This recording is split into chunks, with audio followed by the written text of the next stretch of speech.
more fertile than thousand sweet springs and summers. Green paint dipped in gold chipped, and oh, the sweetness and ripeness of the harvest haunted my senses. Where I and my tree can still stand directly or indirectly in the shadow of my father. When we are paddled for believing in a bottle born out of cracked despair. But we don't care that the shards fall in the garden. It is bled free of boredom when its old and new roots are still growing, circulating the agua, pouring and breathing, chiefing on brown and green things, drinking on down the sound blended of dreams.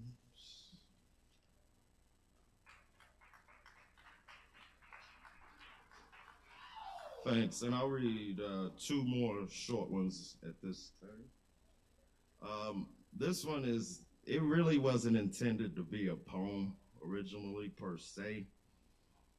It was kind of a song, but that doesn't matter. It's called Alaska, and you know, it's that time of the year where it's kind of chilly, so I figured I'd read like kind of one of those type of poems. It was written November 16th, 2006. Chasing warm bosoms through winter storms, waiting for the clash of mind and mishatched passions. Aren't such warm, wet convictions designed to die? Out in this Arctic cut, incision freeze into ice on the outside, on the outside. And so shelter is sought when the sun won't come up all day long, when the sun won't come up all week long, when the sun won't come up all month long. And so I'll ask her to give birth. Let her womb melt the snow in Alaska, Alaska, Alaska. The last call for the drowning, my heart, my love shaking, rattling, spirit browning, so in cold, bottomless sea I'm traveling, for you to be with me, even if only an apparition, bubbly memory, busted pipe dream, chasing hollowed out statues of the dead over the stoically pasted, painted winter trees, swaying and bobbing, crying and begging, reaching for heaven from the tiptoe of the grave. So there's a mistletoe in my eyes. There's a mistletoe teasing me in abyss of the red glass of wine. There's a mistletoe between your thighs. But do we even have the energy, need, and comfort to speak, let alone kissing things we've never felt or seen? 'Cause stranger, you're just as lonely, but I wouldn't want to impose upon your low, slow sinking. Bells ringing for temporary escape, exodus into the pits of the bomb shelter, wine cellar. I mean, the basement where I squeeze lemon into river and covered in your sugar, your maple tapped and dripping. And so shelter is sought when the sun won't come up all day long, when the sun won't come up all week long, when the sun won't come up all month long. And so I'll ask her to give birth. Let her womb melt the snow in Alaska, Alaska, Alaska.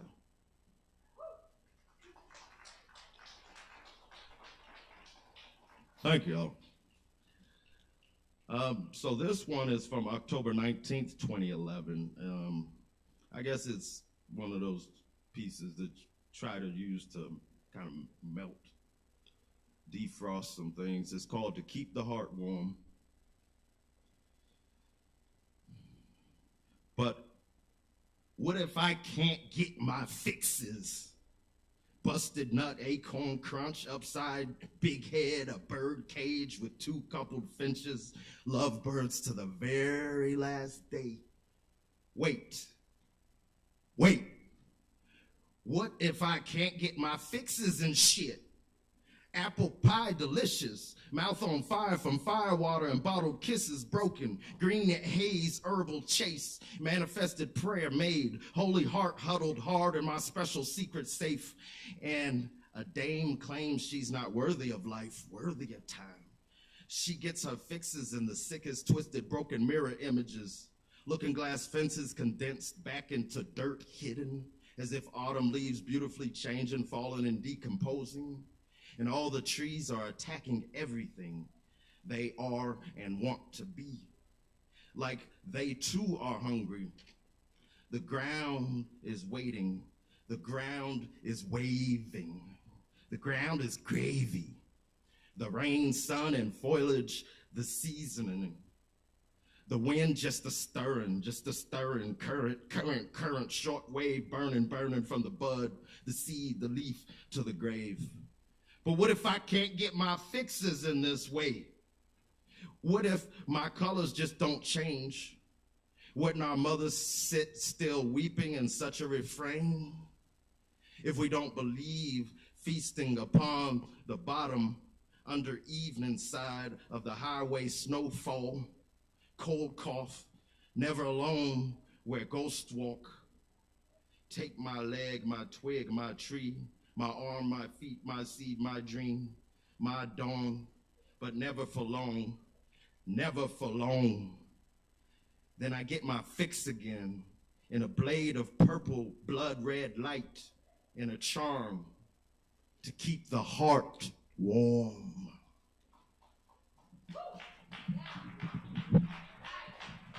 Thank y'all very much. I'm Kevin Evans.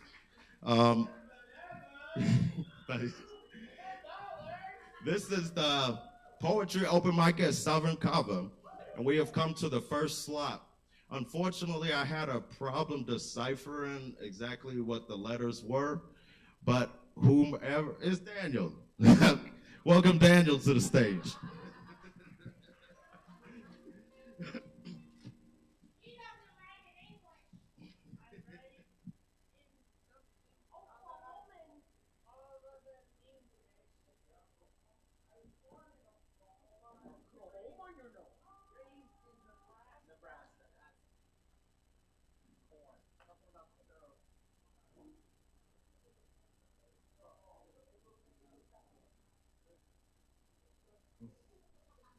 We're going to. Yeah. So I was dared to sing this song. Well, you said you was wrong to ever leave me alone. Now you're sorry, you're lonesome and scared. And you said you'd be happy if you could just come back home. Well, here's a quarter, call someone who cares. Shit, sorry, I gotta look at the lyrics. Call someone who will listen, might give a damn for any one of your sordid affairs. But don't you come around here handing me none of your lies. Here's a quarter, call someone who cares. And it's a guitar solo, which I don't know. So I'm just gonna do this bullshit.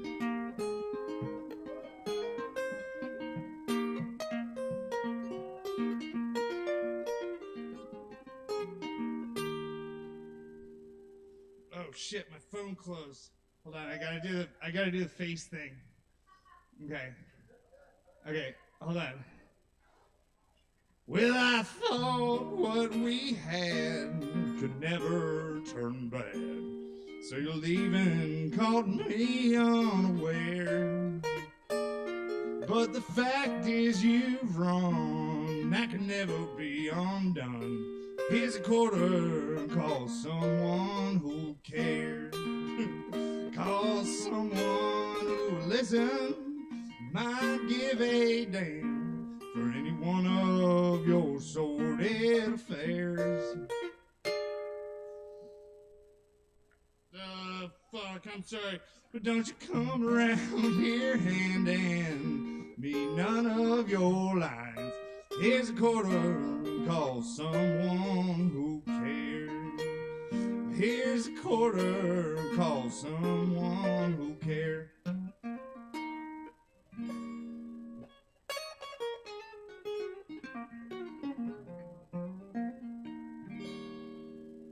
Huh?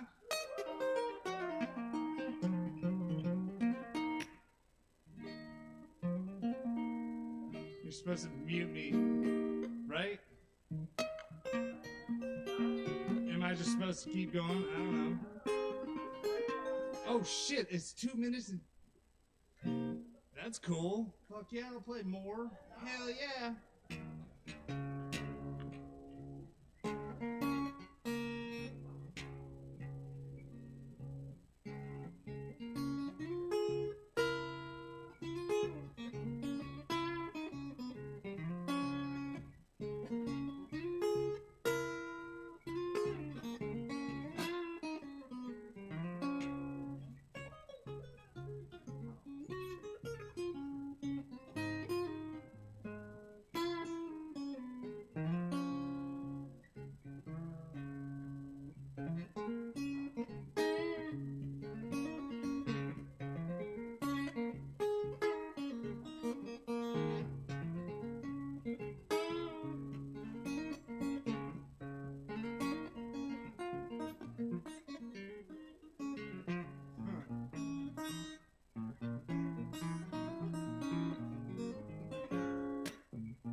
Drop D, sorry. Oh shit, I still have time. This is insane. I like the timer. I didn't even know there was a timer. This is dope.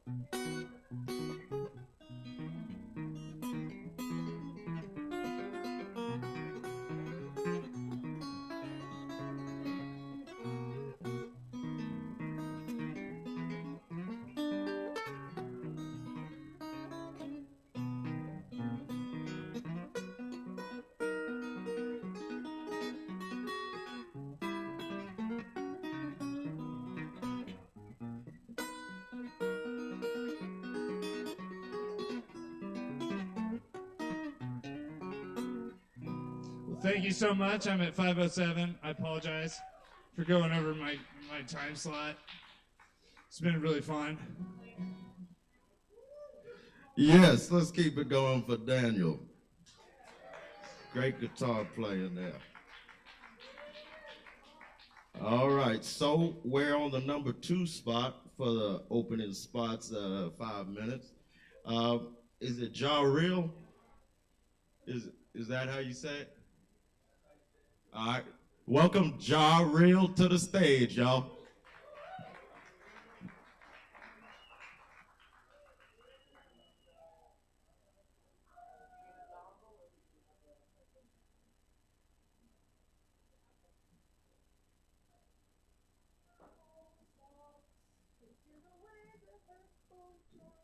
How y'all doing, Kava and Kava? My name is Jarrell G. I'm a regular here. I think I can say that now. I don't come as often as others, but I always love to come and showcase what I do. All right, so tonight I want to perform two of my unreleased songs for you guys. One is called, at least one is unreleased. I lied. One is unreleased, one is released. One is called Out of Love, and one is called Numb. I hope you guys enjoy. I'm a singer-songwriter, and I'm actually a recording artist, and I record people. So if you need studio time, come holler at me. All right? There goes nothing. Let me pull my beat up.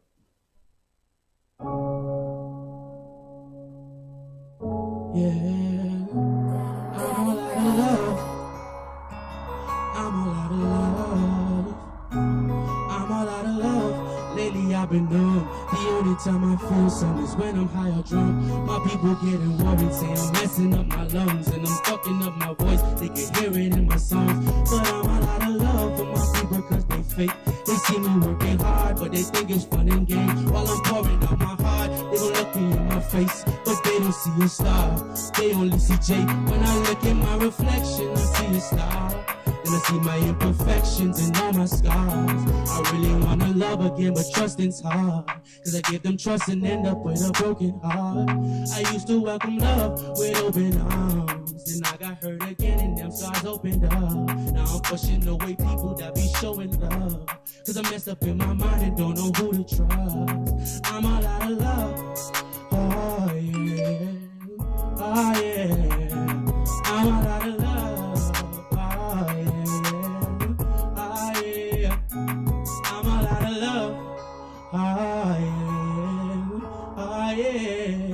Say I'm all out of love. I'm all out of love.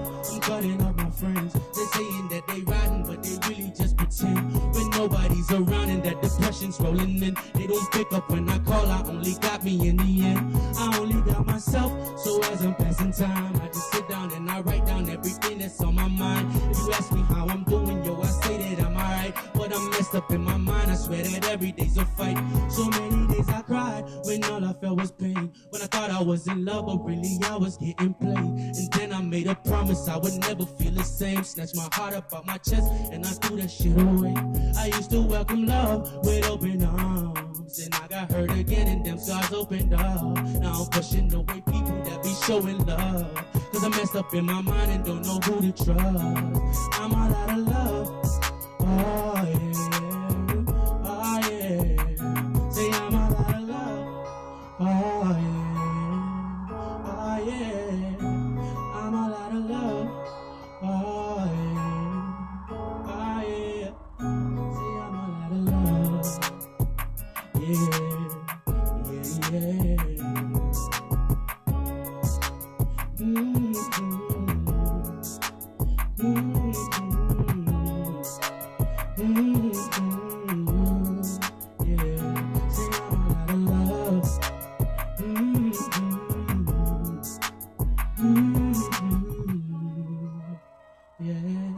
yeah, yeah.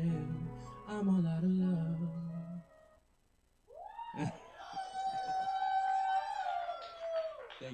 Thank you. I've been taking a while to release that one, but I hope you guys enjoyed it. Numb is actually out on all platforms. It's a song that I wrote.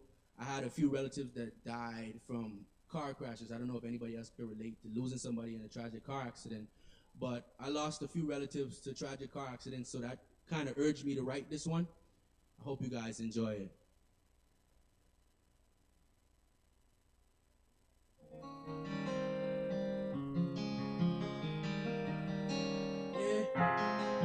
Can I get a little bit of volume on my mic? Yeah.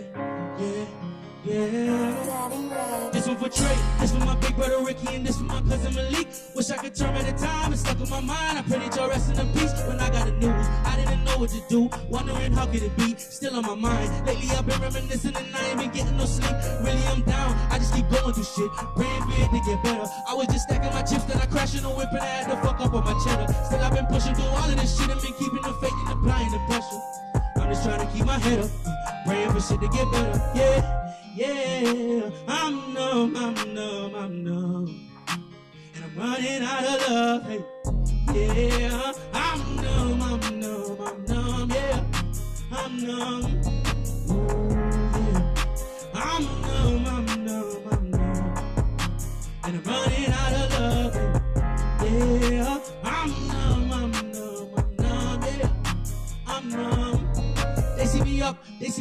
and shit. But really they young and repressed. No longer faking like I got this shit all together. Cause really my life is a mess. I'm out of love, still I be showing them love. Really a nigga be stressed. I just keep going through shit, but ain't focused on it. I'm more focused on getting the check. I just been down, but I'm still rocking my crown. Praying for shit to get better. I was just stacking my chips, then I crashed in the whip and I had to fuck up on my cheddar. Still I've been pushing through all of this shit and been keeping the fake and applying the pressure.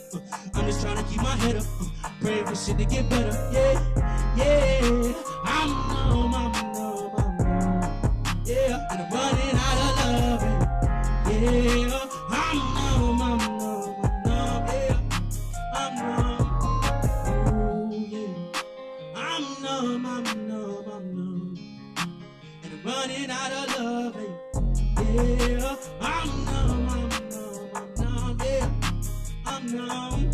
This for the Vaughn, this one for Keels, and all of my niggas who died in the wreck. Forever legends, I'm never forgetting the fallen, I'm always gonna pay my respect. Forever rapping my island, yeah, I'm from Bahamas, I rap until I'm out of breath. I gotta do it for all of my niggas that can't see the city and won't get the flex. I just be feeling like I'm losing too many people and wondering, dog, if I'm next. Still I'm rebuking the enemy, all the fake energy. Nigga, I'm here cause I'm blessed. Dog, when I crash, I could've died, but I'm still standing, it always a test. Gotta stay focused, I can't let them stop me, I'ma forever get shit on my chest. Yeah, I've been down, but I'm still rocking my crown, praying for it to get better. I was just stacking my chips, then I crashed in the whip and I had to fuck up on my cheddar. Still I've been pushing through all of this shit and been keeping the fake and applying the pressure.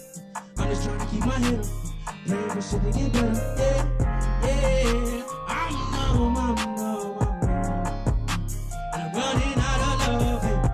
Yeah, I'm numb, yeah, I'm numb. Ooh, yeah, I'm numb,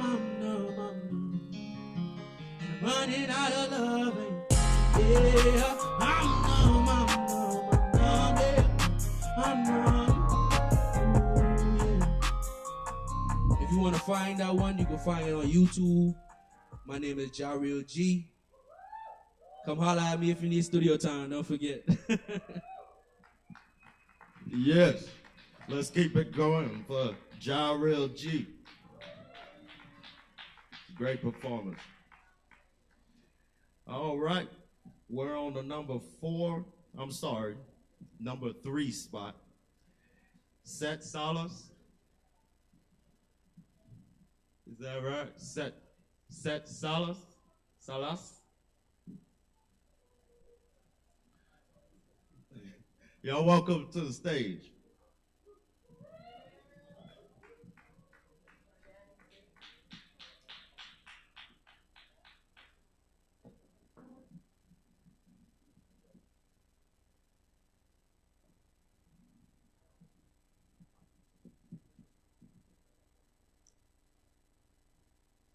I'm just gonna read them straight through because I don't like explaining.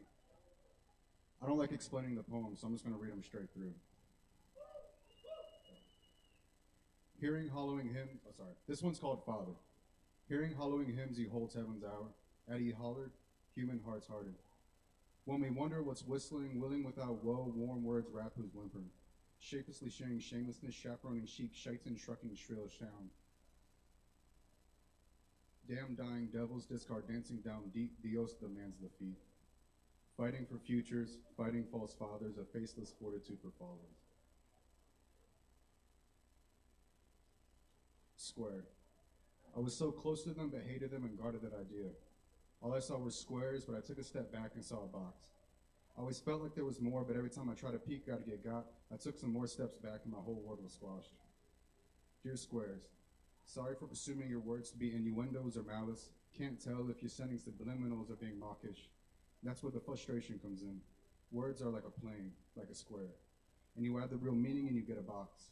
And that's where the metaphor ends because I don't know any other dimensions, but now we have this box with just frustration and tension, and I can describe you in words and show you why I'm hectic, but your eyes are agaze still. You don't realize this box keeps protecting.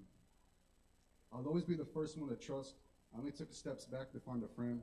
My tears might make this box rust, and the tension might make this box bend, but I forgive you, and I love you, and as long as I can bring you closer, that box becomes a square again, and I can find my closure.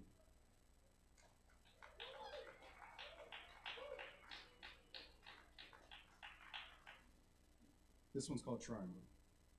Square really like Triangle, the way she stands tall and hard to knock over. But he knew that if he Fell into her, landing on her point, it'd be all over. But our hearts are like a cup. When it gets filled up, love spills over. And he said, to be honest, I wish I never saw the bad in her, but still jumped over. See, Square thought he was dumb because he still wanted to jump, knowing his sides would peel over. But he'd seen her every day and would still fall over and over and over. Until one day, Square couldn't help himself and drew a line of her bisector and realized how perfect she was, each side like a feather. Square knew 3 sides wasn't enough, but he was in love and tried to make her work, so he took the responsibility of showing Triangle her worth. He knew from the beginning and the end it wasn't going to happen, but maybe if she fell instead of him, her point has no chance in landing. So he tricked her and told her that she's a leaf that's a loop, knowing she was a triangle and she was actually a cute. He told her when she falls, she'll glide from the tree that made her, but when she fell, her point landed on Square, and that's when Square changed forever. Sometimes we push ourselves so much that we break. Sometimes we push so much that we change. Triangle let them change, but Square is gone. Bent up so bad, he's a concave pentagon.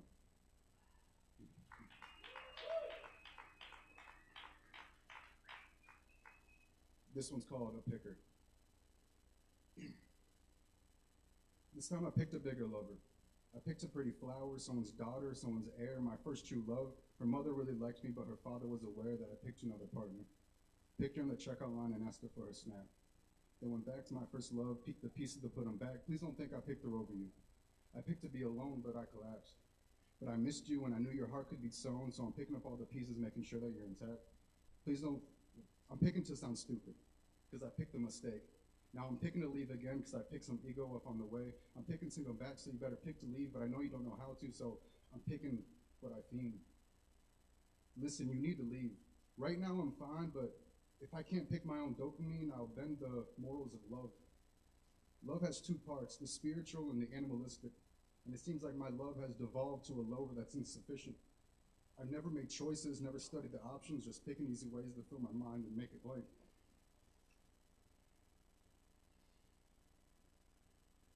Picking blank's the best way to get away. Picking ways to hide the shame of picking pleasure every time I get the chance. Trust me, I'm mad at myself more than you are to me. More than nerds hate Joffrey. Harry Potter's cooler, way cooler. Because you watch the mistakes and you watch them forgive. And if I had told you everything before we stopped talking, I'd be more comfortable in my skin. Right now, I'm choosing to move on, but I'm sorry and I can't forget. Thank you.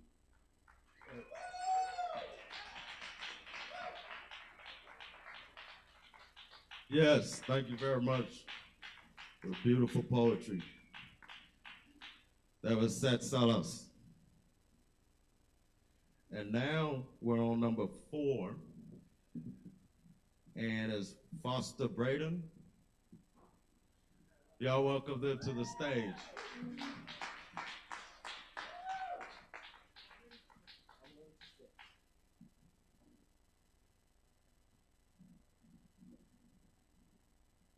Sweetness.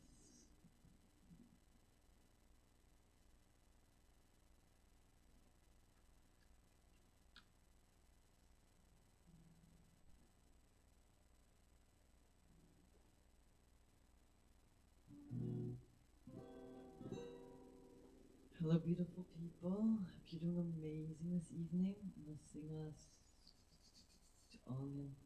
Hope you enjoy.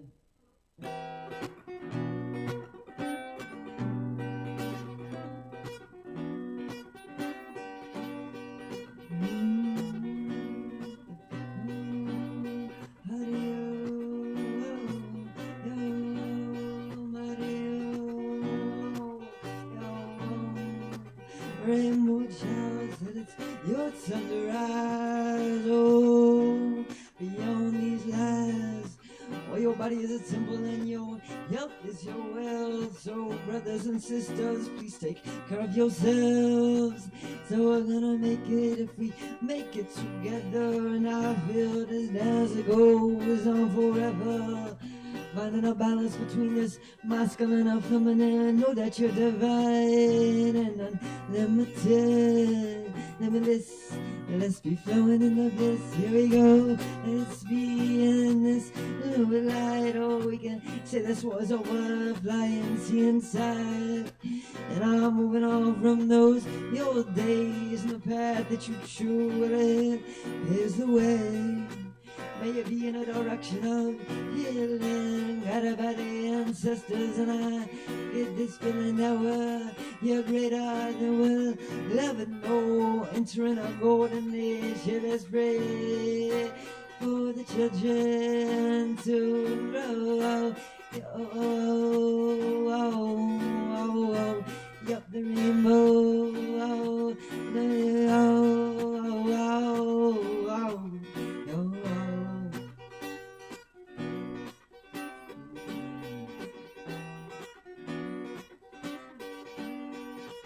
And we all go through these hard times, child. Listen to the signs, and no matter what you do, may love guide you the whole way through.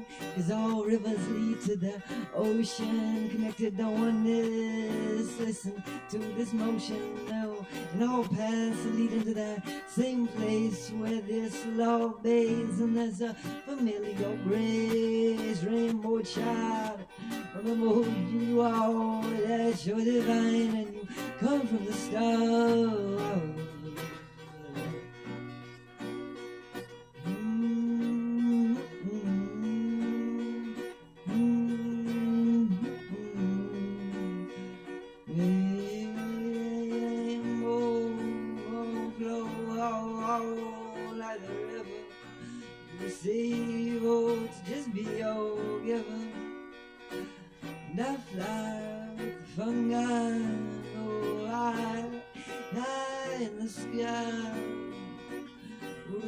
Down deep, though expanding to see, oh, may we be free and live in peace and harmony. Said I'm letting go, can we make this change? Love and healing coming down to rearrange your body and me and the gold. And I'm not always gonna do as I'm told, 'cause I am me, y'all, authentically unique, and we all one. May we unify and set our hearts free.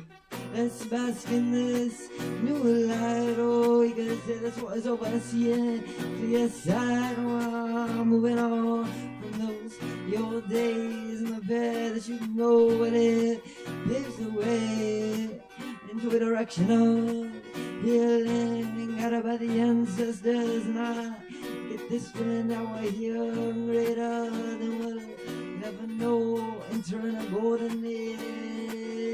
Let's pray for the children, oh, to grow, yeah, up the rainbow,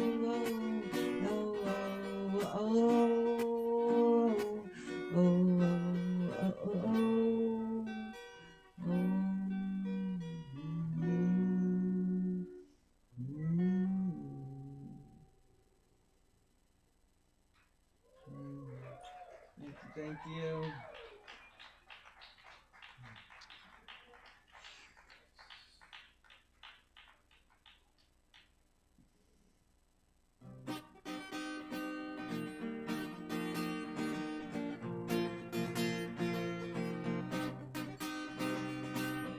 Let the fires burn tonight. Oh, may the medicine be free. Let the truth be known tonight. Oh, I don't know, let yourself hide.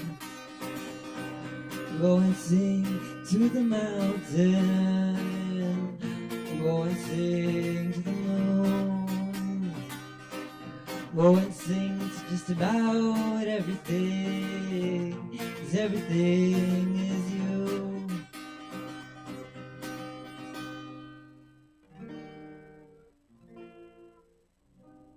Thank you.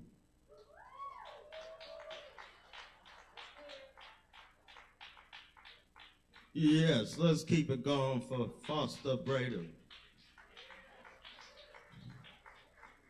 And next up, I believe we have some more poetry from a fellow who's been coming here for a good little while, pouring his heart out up there. So y'all give it up for Rowan Farb.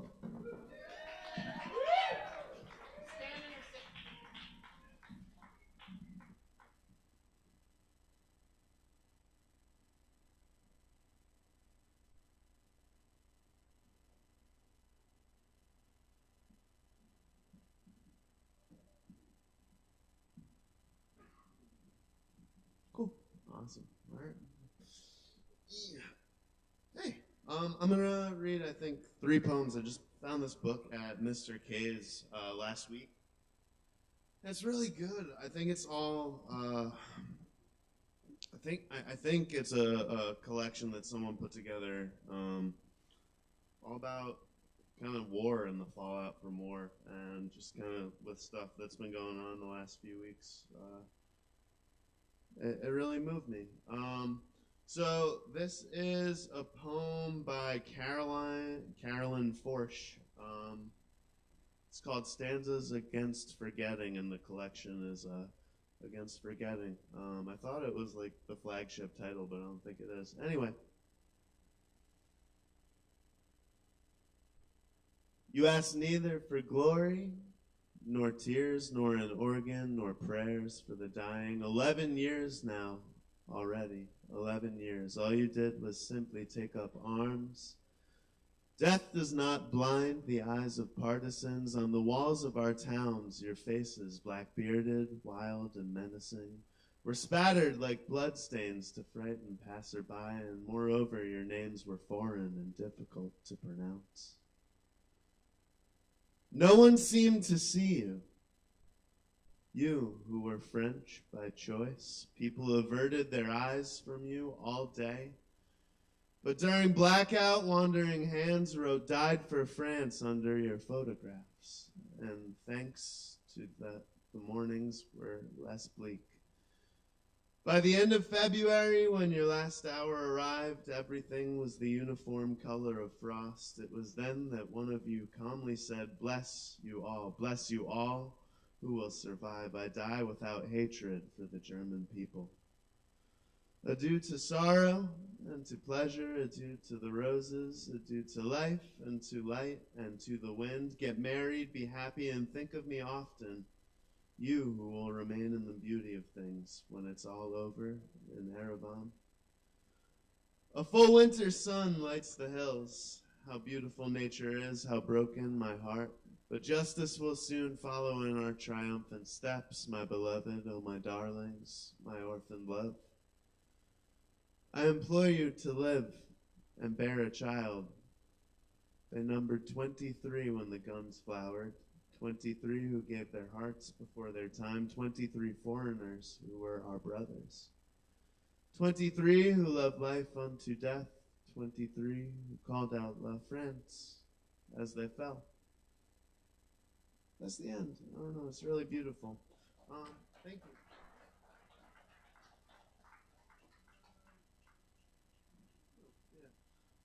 I think I'm going to read 2 more. I was kind of having trouble picking some tonight, but I think I'm going to read a poem, if I can find it, by Rainer Marie Rilke. I never am really sure if I'm saying his name right. Yeah, here we go.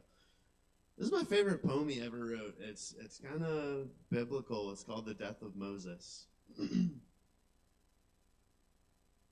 None of them, only the dark, fallen angel was willing, took weapons, stepped with deadly aim toward the commanded one, but already he was clanging backwards, upwards, and shouting into the heavens, I can't. For calmly through his brow's thicket, Moses had noticed him and continued writing, words of blessing in the infinite name. And his eye was pure to the very depth of his powers, so the Lord, tearing half the heavens with him, forced his way down and prepared the mountain bed himself, laid the old man on it. From her ordered dwelling he called the soul. Up she sped and recounted so many things in common, an unsummable friendship. But in the end, she was satisfied, fulfilled. She admitted it was time. Then the old god slowly bowed his old countenance to the old man with a kiss, extracted him into his own older age, and with hands of creation closed up the mountain tomb, so that it would be merely one, a recreated one, among the mountains of the earth, indistinguishable to men. Yeah, I don't know.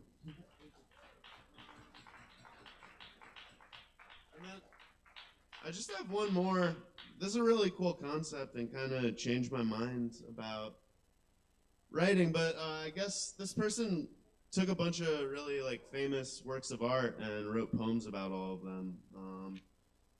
And there's another book I found a while ago that really wowed me. And this is my favorite poem out of it. It's called Nude in Winter, which is also the title of the book. It's a poem written about a photograph, which like I think is really cool. I'd love to do that one day. This is a story about the self, the body guarded by thick tusks of ice, glistening knife tips, the ogre's dripping teeth. The naked body tells a story about frozen space and the vertical hours that run on endlessly. About the soul entombed in ice, about the blameless cage of the mind, each thought cold and clear and sharpened by constraint, about desire, how it melts what it touches, and the unexpected pivot of energy when the sleeping body is about to wake. When the polished river of the body is about to wake, when ice weakens at the edges, creaks and strains, shudders and cracks, and one godlike roar breaks apart till great blocks float free, collide and shatter and overturn, flows piling up, ice screeching, the grinding ice careening downstream, slamming into banks, uprooting trees, shearing off bare branches, stripping bark as it's swept along, as water is unleashed, as water fills the mouth, spills from the eyes, flows the milk, flows like milk from a breast. Water's gushing back to earth, feeding the soil, feeding the black seed until it explodes into green and bursts forth into the world with its dignity and power and its brutal beauty. I really messed up the cadence, but thank you so much. Tip your bartenders. Yes, thank you, Rowan. Let's keep it going for him. That's some good poetry there, and that's, you know, war is a constant thing somewhere in the world, probably since there were people. And it's never good, really. So it's good that people can express themselves about it, because a lot of times there's not a lot to say. I mean, I don't mean to go on a tangent here for a second, but one of my day job is in construction. Fire sprinkler installation, but one of the places we had to go was a Ukrainian church. And we were working at that church back in the winter and the spring and all kinds of things when the conflict had first started. And just the people there, just without them even saying it, they didn't, there was the pastor didn't always talk about it, but you could feel the weight of everything. And they were constantly collecting food to send back over there. So it's pretty heavy, those kind of things, especially when people have loved ones who don't know how things are going to turn out sometimes. So I appreciate you reading that poetry there. We've still got plenty of lists here. There's even 3 spots open at the end. But now we are on the last spot on the 5-minute section. And we've got Lore. Is Lore here? Welcome Lore to the stage, y'all.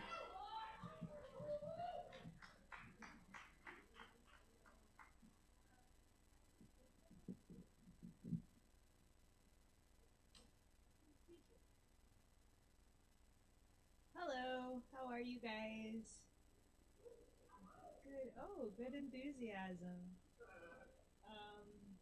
I do poetry and I sing, but I'm not doing either of those things today. I kind of wanted to start. I wanted to start with this quote from this movie called Vengeance. It's got Ashton Kutcher playing this cowboy type character named Quentin Sellers, and he's got a lot of banging quotes in the movie. But the quote I like a lot is goes like this. It goes, "There's no argument more profound than how the universe came into existence. Are we here because of God or science? It is the most fundamental question. But there's one thing that everyone agrees on. And that is whether it was God declaring, "Let there be light," or an infinite particle of energy bursting forth in the Big Bang, everyone agrees that the universe was started with a sound. I like this quote a lot. He says a lot of really good quotes in the movie, but I particularly like this quote because last week I talked a little bit about the uniqueness of music to human beings, which I'm not going to talk about now because I don't want to repeat myself, but I'd like to take things a step further and say that while maybe that one sound started it, that we all create a sound in this orchestra of the universe. That Big Bang or that declaration, that was just the beginning. And since then, the earth formed, and then our ancestors formed, and then we formed, each of us, and we're creating this sound, this resonance that our existence is making here on this planet. And I think that's really, really profound and very special. And I think it's very interesting because this open mic is typically quite busy. And so you have a lot of people coming here, wanting to share their creation, to share their voice, to create, like, share the sound that they're making, because I think we're all creators. You know, I believe we were created, by something. But we, in turn, we also create. We are creators too, whether that's poetry or music. But some of us create more abstract things like engineers and stuff that I don't understand, but we're all creating something. Or some of us create babies, and that's a big thing, and it takes a lot of skill to do. So all of us are creating something. And all of us, I think, want to share our creations. We all want to, I sense almost this desperation in human beings, in myself too, to share ourselves, It's so important to us to share ourselves. So you get up here, and people, when you're up here, this is intimidating, man. I don't care how much experience you have. It's very intimidating to be on a stage and have a lot of people watching you. Thank you. Yeah, well, good for you guys too, because you were on the stage too. But we do it anyway. You do it anyway. Why do we do it? Because we want to be heard. Because when you're up here, you can take all of the pain and all of the sadness and all of the times that, that wasn't very good, or I wasn't good enough, or I didn't really deserve that. And you transmutate it into your creation, and then you get to share it with people. That's so powerful, because you're taking something that would otherwise hurt you, and you're sharing it with other people who are going to listen to it, process it, take it in themselves, and it's going to do something for them. And I think that this system that we have, this resonance that we're all creating together, all of our creations are all sort of conglomerating into this big, massive orchestra, this sound all around us. And I think there are times where we're really, really in the zone and in the element, and we're part of that sound. And we can feel it. Like when you get chills, man, there were people up here that give me chills, or you hear a song and you're like, this is a jammer. Like I saw you earlier when we were waiting for sign up, we were jamming. There's this sensation, it just comes over you. You don't have to try for it. It just happens, and it's like electricity, and it buzzes through you. And I think the best way I can describe this is magic, which I did talk about last week as well. And I talked a bit about how I'm starting this podcast and da-da-da. But the podcast, if you want to get involved, I would love to hear your stories and stuff. If you like what I'm talking about, I want to hear from you.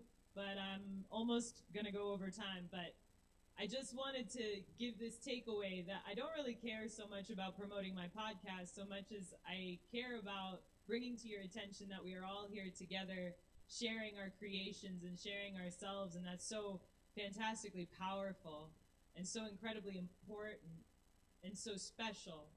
And so no matter what kind of a job that you do or you think you did, just know like how vital you are, how special you are, how important this is, and how truly magical this is. And I could talk about magic for a long time, but I am definitely out of time. So thank you guys for listening. Yes, thank you very much, Laura. Well put.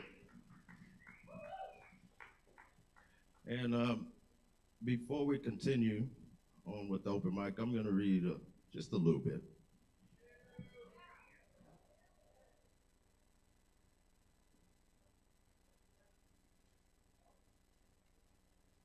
All righty. Huh? Yeah, Aaron Price is going to play it. Awesome. I didn't know you were here. All right, so the first one, these are both short. It's called Senseless.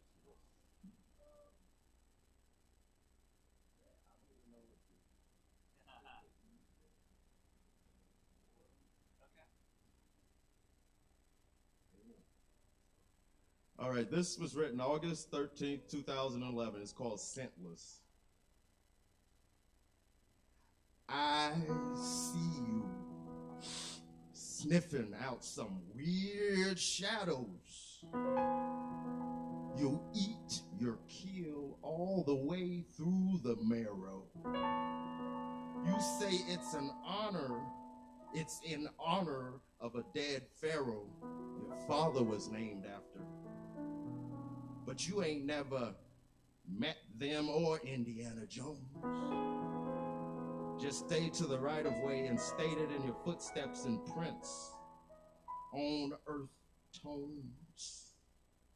Then put it in blueprint, stuff it in your soul's basement, in your heart's hard sarcophagus. Then it will be yours forever. Even when the winter ebony shiver, hours of afterlife mystical vanish power it. When you are magic, because your life force left shell in the bandage. But may your energy still flourish somewhere in the bird's nest, in the cupboard, in the forest, in the Morse code relayed through DNA. I see you sniffing out weird shadows. I see you through the sky's window. And it's okay. It's okay.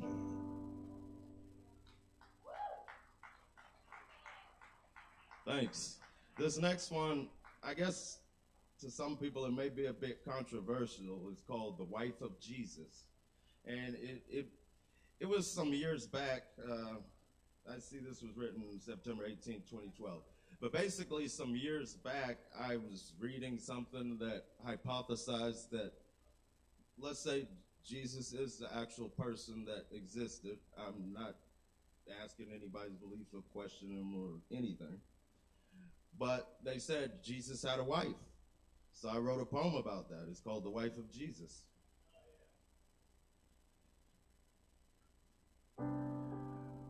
No one seems to much hear about you. I say your hair was fiery red, the first caramel Venus in the moon. But you must have been so modest in no shoes, and only one dress, and only so many thorns to weave into your head. Must have been such a quiet, special, heavy shadow to live in. And when you are the other half, things must be a bit different. Would you be able to mention any children? Or would you have to say the whole wide world contains many of them? Did your father-in-law approve of you? Did he believe that you suited the mood when the movement must flow through and through? Did your husband mention you and show you to dote upon you Or were you disguised as one of the town's prostitutes? A trollop in the most meager shoes and the easiest blues. When you make love, I bet you call his name. Oh yes, you call his whole name. And perhaps such a love spread so thin yet so wide would seem like you were the most special, sentimental kind of human prize. The light in God's son's eyes. So you must be in the tower amongst the most treasured and favored angels. Just one question. Where were you? Did you have to hide when he confessed his premonition at the final table? Before he had to go? Before he had to martyr? Before the bloody, twisted cross called? And your man, the best man, took it all. And you knew he had to be off. It was a divine duty. And in such times, all you could do was sob and grieve and disappear into the distance, into the hills, into the wilderness of eternal celibacy. Speaking and knowing of no one ever again. But the love of your life and love of your life in heaven's peaks. The secret wife of Jesus must have lived lonely and solitary upon her last days of earth's journey.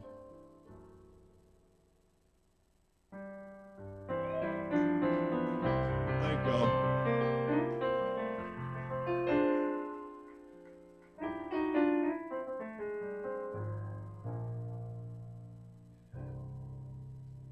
Muchas gracias. Muchas gracias to Aaron Price and the Kava bar. Tip your bartenders, and I believe it's free double if you perform as well. There's still 3 spots on this list. And now we're going into the 10-minute spots. And we have the pleasure of Miss Valerie, AKA Super Vixen, to introduce that part of the program. So y'all welcome Valerie, Super Vixen, to the stage.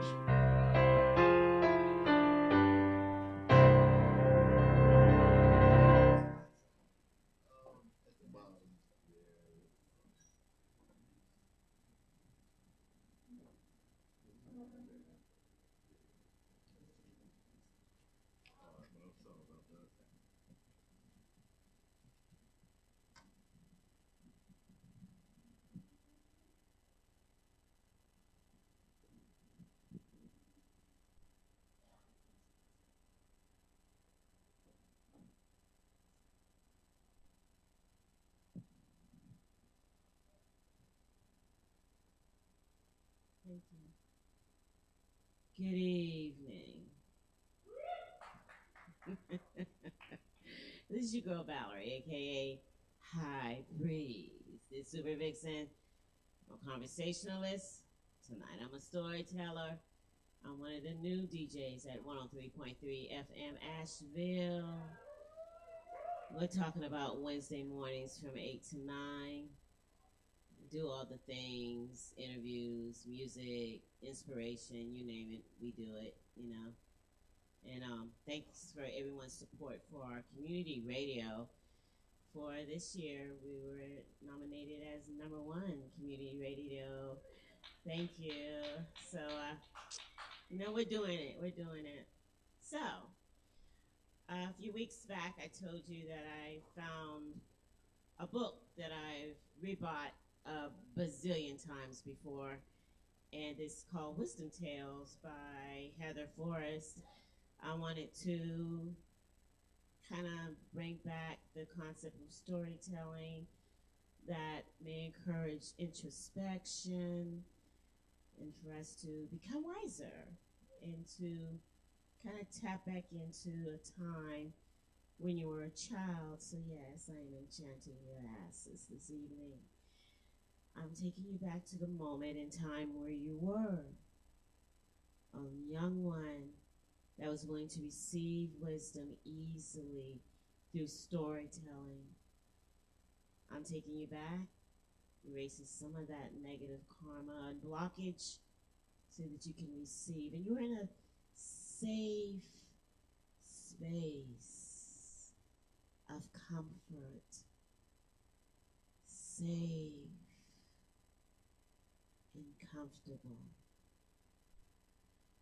This story is from England and it's called Three Wishes.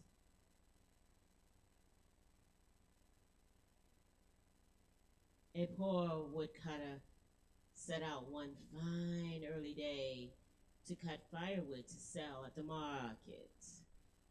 Wish me luck, dear wife, he said, that I might find some fallen tree in the king's forest.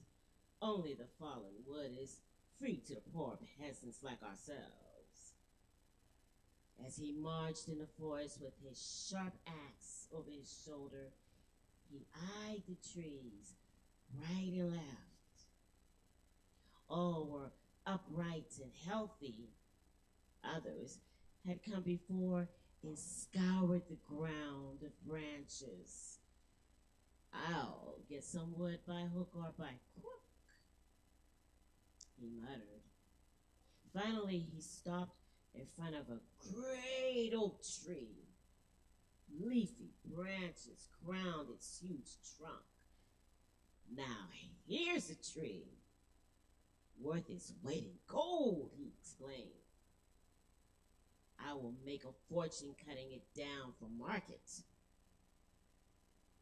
As he swung his axe high over his shoulder, a tree fairy appeared before him and said, Stop! Spare this tree, for it has lived longer than you. Respect your elders. But this tree is worth a great amount of money, protested the woodcutter. I am tired of laboring so hard, traveling to find broken branches to sell. This is good hardwood, and I mean to make use of it. The fairy threw her arms around the tree and said, If you give me your word that you will not cut down this ancient tree, I'll grant you 3 wishes. The woodpecker put down the axe and considered the proposal. 3 wishes? He mused, thinking about vast wealth. If you promise, you will never cut down an old tree. The 3 wishes will be yours, said the fairy. Very well, the woodcutter said. A promise is a promise. I agree never to cut down an old tree. Besides, I will go no further need to cut wood. I will wish for wealth enough to retire. In a twinkling, the woodcutter's axe disappeared, and the fairy vanished. By these signs, the woodcutter knew that the fairy would grant his wishes. He ran home to tell his good wife. Red-faced and panting, he burst into the house through the door. Wife! Wife! He cried. We are such beyond our wildest dreams. Rich! The wife blinked in disbelief. How is it that you left this morning, despairing of our poverty, and you return tonight exclaiming our wealth? I spared a tree in the king's forest, the woodcutter explained. And a tree fairy said she would grant me 3 wishes for my kindness. Then think carefully, said the good wife with glee. Well then, said the woodcutter, I might wish for a fine house with a garden. Fool, said the wife. Think bigger. Wish for a palace. What good is a palace without gold enough to maintain it with servants, cooks, and stable boys? Said the woodcutter. I must wish for a bag of gold. You are not thinking big enough, husband. Why wish for a bag of gold when you can have a cartload of it? And a fine horse to pull the cart, the woodcutter exclaimed. Don't waste your wishes, cried the woman. You could have a herd of horses. All this thinking, said the woodcutter, is making me very hungry. I wish we had some sausage. In a blink, a huge chain of sausages fell into the middle of the room. Oh no, screeched the wife. You've wasted a wish. What a fool you are. You could have had anything, and you think about your stomach. Unable to stand the tirade of his wife, the woodcutter said, Oh, I wish those sausages were stuck to your nose. And in a little time as it takes to tell, the sausages stuck fast to the wife's nose. Horrified, the couple tried to pull and then tried to tug at it. The harder they pulled, the tighter they stuck. The wife fell to the floor, sobbing so miserably that her husband said, Well, I suppose there's nothing to do but to wish the sausages were off. In a blink, the sausages were on a plate on the table. The woodcutter and his wife could do nothing but laugh at their own folly. Nothing good ever comes from arguing, they agreed. At least we have a fine supper, the woodcutter said, and never a finer supper was shared.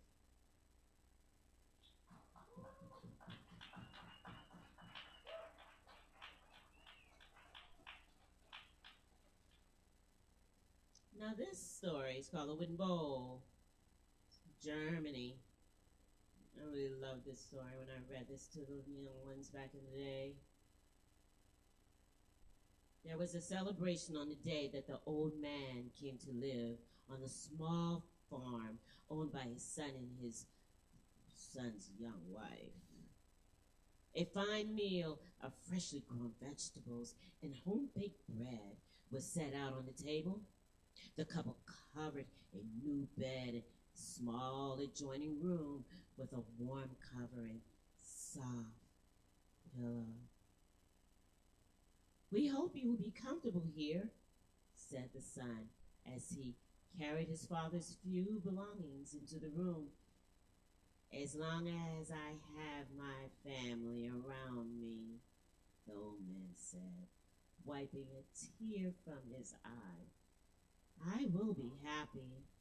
Perhaps there is still enough strength in these old limbs to help a bit on your farm.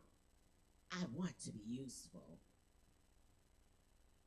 You are welcome to work as you will or rest when you want, father, said the son.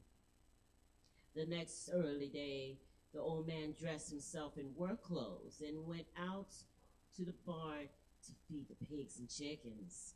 He scooped the chicken feed into a wooden bowl and scattered it about the yard. He watched with amusement as the rooster strutted. Oh, to be young again, he sighed to himself as he rubbed his stiff hands to subdue the pain he felt in his old joints. Each day, the old man did as much as his body would allow, and each night he sat with his son and his son's wife at dinner. He noticed the swelling of his daughter's in law's belly and eagerly looked forward to the day when his first grandchild would be born. Days melted into months, and finally the child arrived. The old man held his grandson with great tenderness. He recalled his own son's small face as he gazed with wonder at the tiny eyes that stared back at him. "Be careful how you hold him," said the young wife. "Your hands are trembling."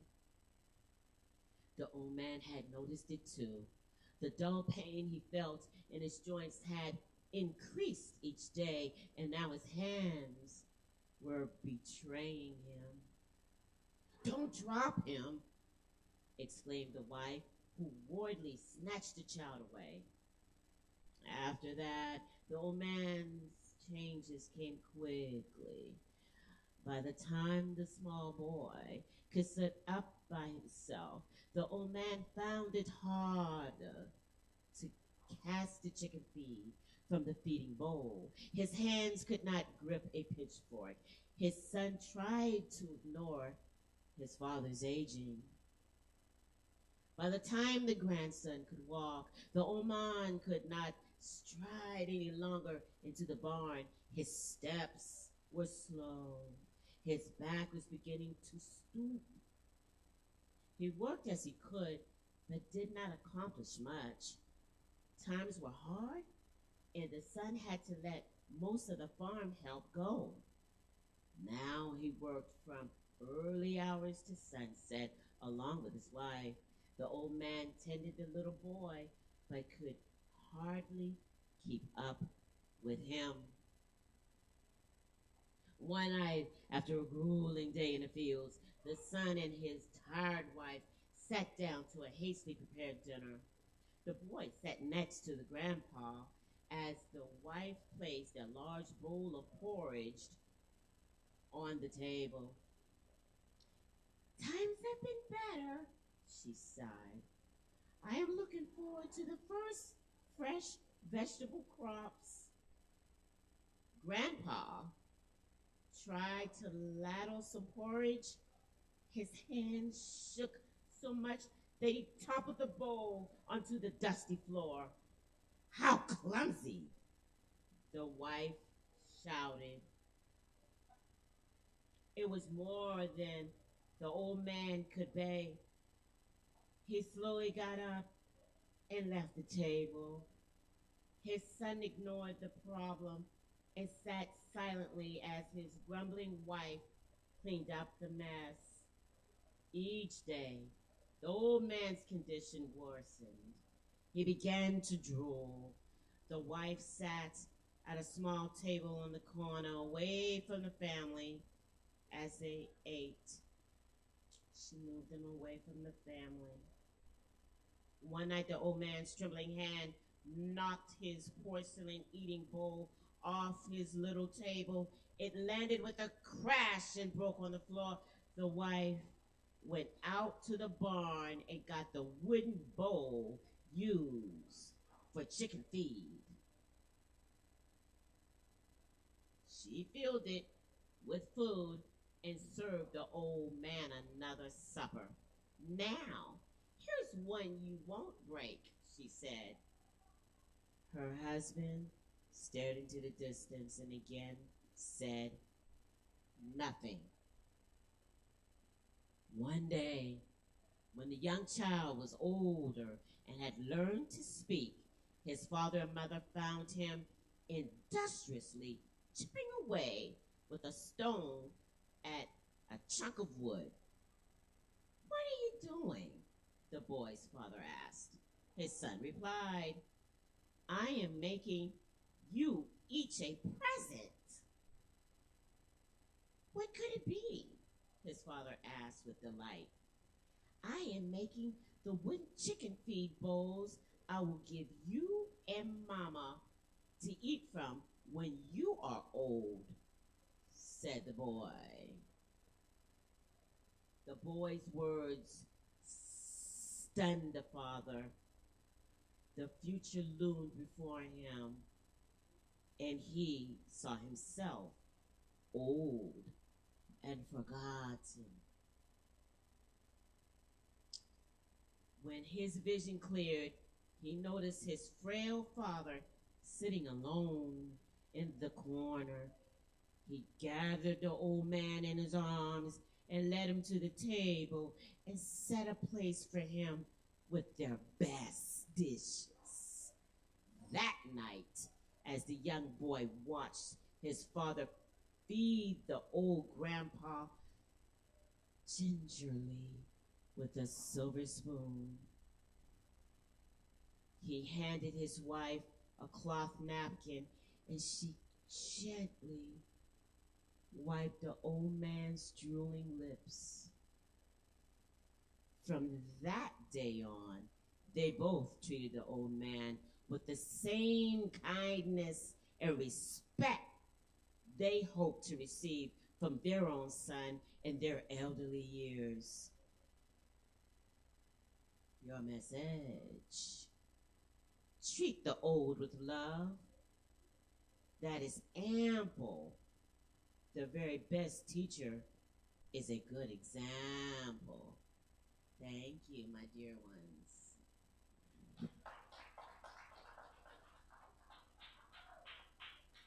Thank you, Valerie. Let's keep it going for Valerie, aka Super Vixen. And I thank all of y'all for joining tonight. I know when it's like cold and bitter the way it's been the past few days, you don't want to do anything sometimes or go anywhere.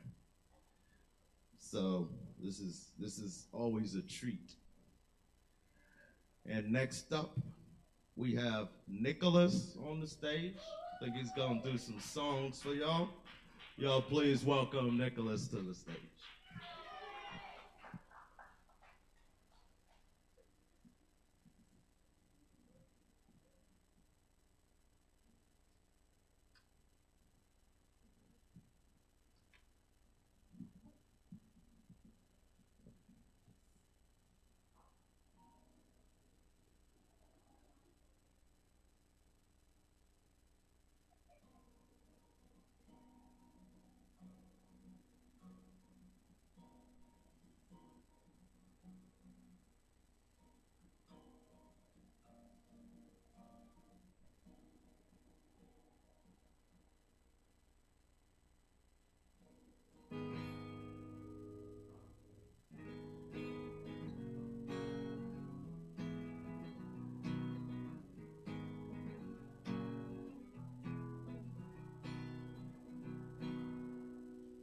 Hey y'all, I'm Nicholas, and I'm gonna be playing a few originals for you guys.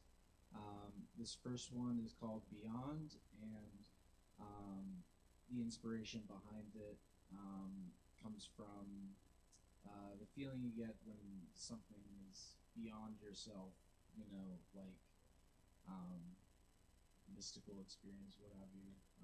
So I hope you can relate.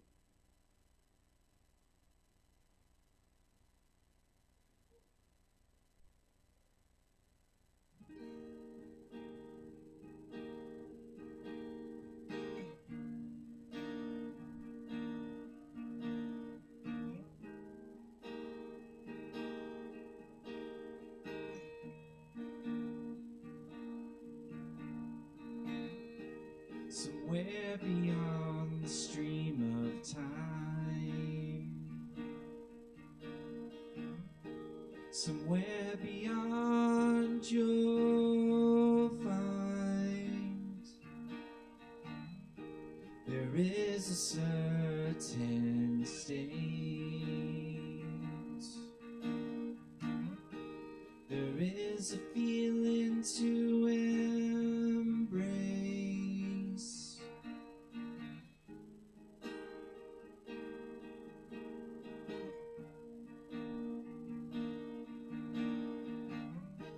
is something that has begun. It's something that's never done. It goes by many names, but the energy's the same, and the spirit is living in you and me. It's supernatural, universal, one with everything. The spirit is giving a new way to see.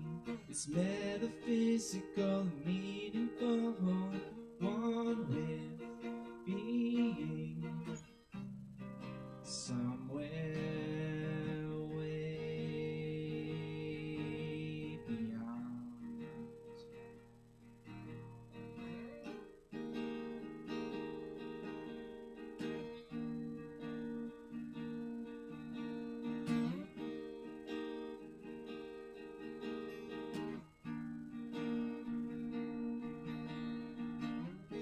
It's not about who is God, 'cause you're the one who goes beyond. It's not about who's right or wrong. What matters is we all belong, and the spirit is living in you and me. It's supernatural and universal, one with everything. The spirit is giving a new way to see. It's metaphysical and meaningful, presently being somewhere way beyond. As the years roll by, I feel the changing in my mind. The only thing that stays the same is the waking of my soul.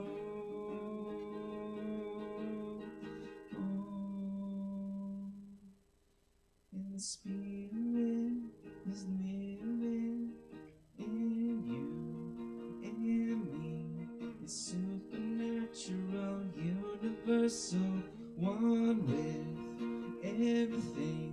The spirit is giving a new way to see.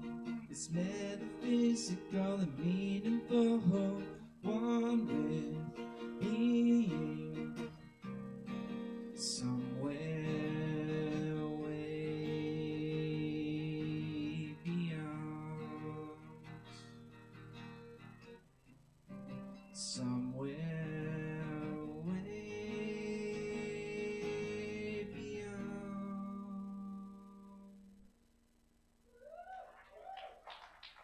Thank you. This next song I'm going to play is called The Way, and it's one of my older ones. You can find it on Spotify if you look up Nicholas Poulos. Yeah, here it goes.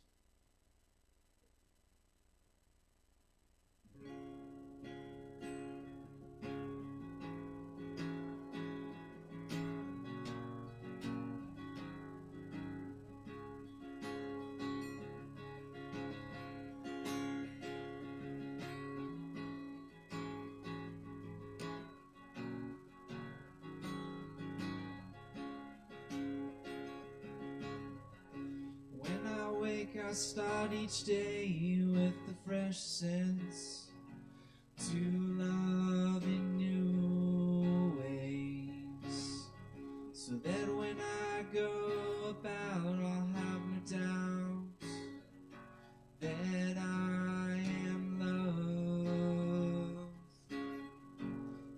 'cause purpose is in knowing you're here for a reason, growing, finding your own way. The way to life is hard to see when blinds, but look hard and you will find what was lost holds the key to shine. From yesterday's pain yielding love divine, a seed will grow, just give it time. And let love grow, dear friends of mine. See the balance intertwined. Oh, oh, yeah, yeah. Oh, yeah, yeah. When I'm on my way, I try to exercise the soul, body, and the minds. 'Cause truth may seem hard to really know unless you let the three unfold. And purpose is in knowing you're here for a reason, growing,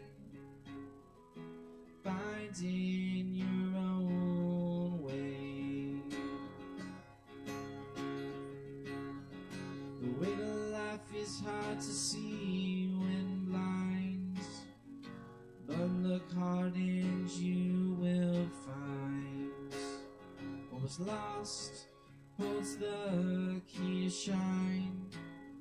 From yesterday's pain yielding love divine, a seed will grow, just give it time. And let love grow, dear friends of mine. See the balance intertwined. Oh, oh,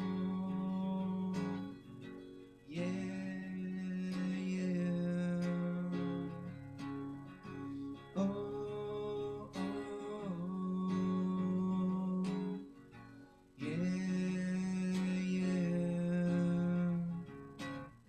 So when you see the need for healing, show some grace and love unyielding, 'cause the hardest part of love is known it's meant for everyone. When I lay my head to rest, I pray my soul be continued blessed, knowing well I tried my best to live in love that manifest. 'Cause purpose is in knowing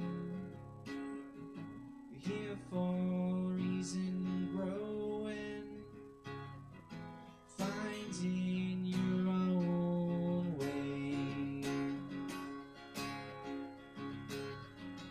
Oh, oh,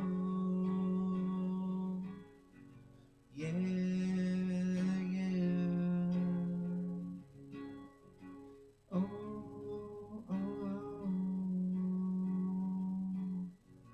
yeah, yeah.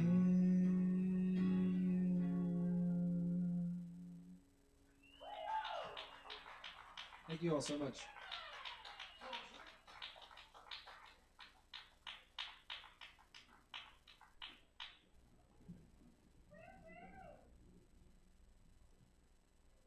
Hello? Sorry about that, y'all. Thank you, Nicholas, for that. Let's keep it going for him.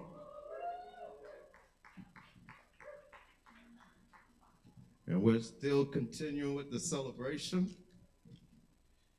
And now we have Freed Glitch. Is Freed Glitch still in the Kava bar? Yes. Y'all welcome Freed Glitch to the stage.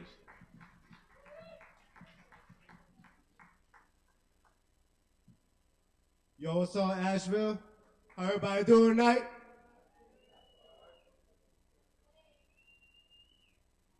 My name's Free Glitch. I come from Greenville, South Carolina, and I'm gonna do a couple songs for you guys tonight. Alright, this first song is unreleased. And you just gotta feel it, and sometimes you feel sad. And sometimes when I feel sad, I like to make music.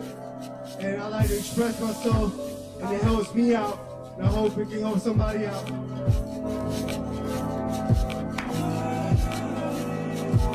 My name's Free Glitch.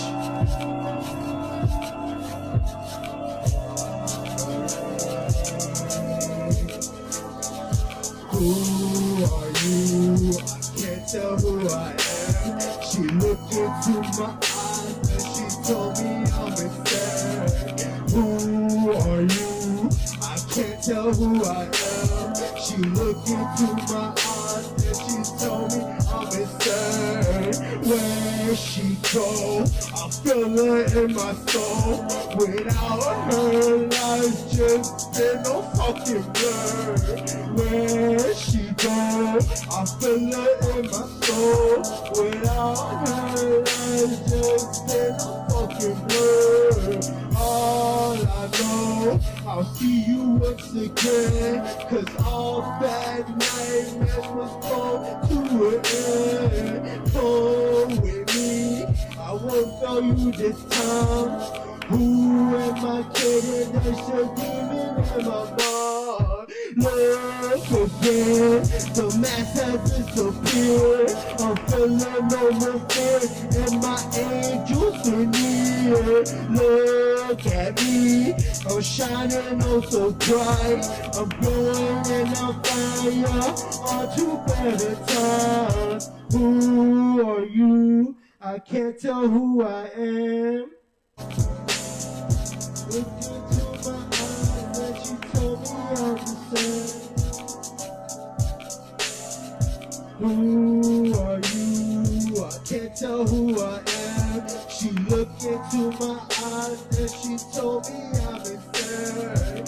Where she go? I feel her in my soul. Without her, life's just been a fucking blur. Yeah. Alright, this next song is called Crystal Shotty. I'm releasing the tape. It's coming out sometime next year. From Fairy Tales, Dreams, and Nightmares. Hey, I want to give a shout out to Kava Bar. This is the first stage I ever stepped on here in Asheville. And ever since then, my life has changed so much. I love you, Asheville. I love everybody in the universe. Thank y'all for having me here tonight. Yo. Hey, this one's called Crystal Shotty. Crystal Shotty by my side, baby, are you down to rise? The day I die to the end of time, fucking under the moonlight. No more thoughts of suicide, finally I feel alright. Baby, it's just you and I, baby, it's just you and I. Crystal Shotty by my side, baby, are you down to rise? The day I die to the end of time, fucking under the moonlight. No more thoughts of suicide, finally I feel alright. Baby, it's just you and I, baby, it's just you and I. Fire, it's your sunshine, closer to my last life. Legend in the fucking sky, no, I will never die. Taking flight, speed of light, slowly losing mind, but I gotta stay alive. Demons in my head, wanna see me dead. Angels by my side, San Miguel Arcángel. In another realm, what this hell coming from the underground? Dirty styles, walk around, just find out. Oh, fuck with you, been through hell and back, but now I'm back. See the sea scars, see blood, see demons in the night, walking in the flesh, mind slowly unraveling, traveling through the sands of time, escaping the shadow of death. One more time, yeah.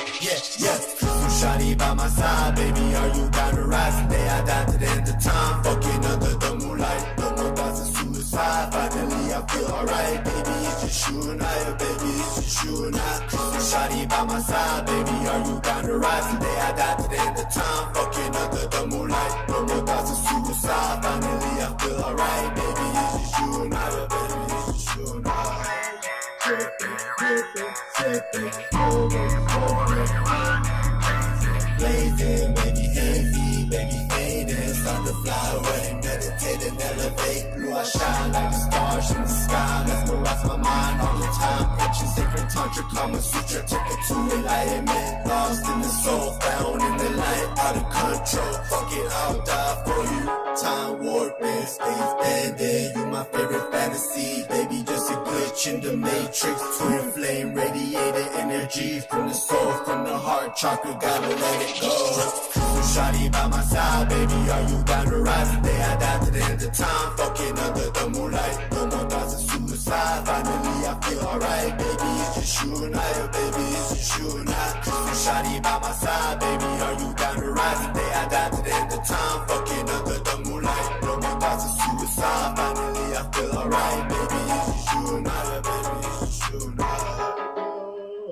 Hey, Crystal Shotty. Yo. I got time for one more. Yeah, go for it. Alright, this next song is called Until I Die, and it's off Crystal Shotty. It's off my upcoming tape. It's called Fairy Tales, Dreams, and Nightmares. Yeah. Hey. Yeah. Hey. I can't go to sleep, can't go too deep. I sleep crazy, can't go too deep. I can't go to sleep, can't go too deep. Demons calling in my sleep, so I just rest in peace. I can't go to sleep, can't go too deep. Demons calling in my sleep, so I just rest in peace. I feel so wrong, I've been fucked up, so I've been drugged up. All I need is real love. I feel so wrong, I've been fucked up, so I've been drugged up. All I need is real love. Glitch came from the bottomless pit, rose from the dirt like the rose from the trenches. Underground dirt, I was bleeding for my soul. On the road, all alone, far from home. There I open up my door. She wanna ride with a rock star. I got no heart. She wanna hang with a god star. She loving the black art. She wanna ride with a rock star. I got no heart. She wanna hang with a god star. She loving the black art. Hey, I wanna dedicate this song right here. Just like me, stay alive and stay strong in all dimensions. Third eye's open and third eye's on. I can't go to sleep, can't go too deep. Demons calling in my sleep, so I just rest in peace. I can't go to sleep, can't go too deep. Demons calling in my sleep, so I just rest in peace. I feel so wrong, I've been fucked up, so I've been drugged up. All I need is real love. I feel so wrong, I've been fucked up, so I've been drugged up. All I need is real love. All I need is real love. Yeah. All I need is real love.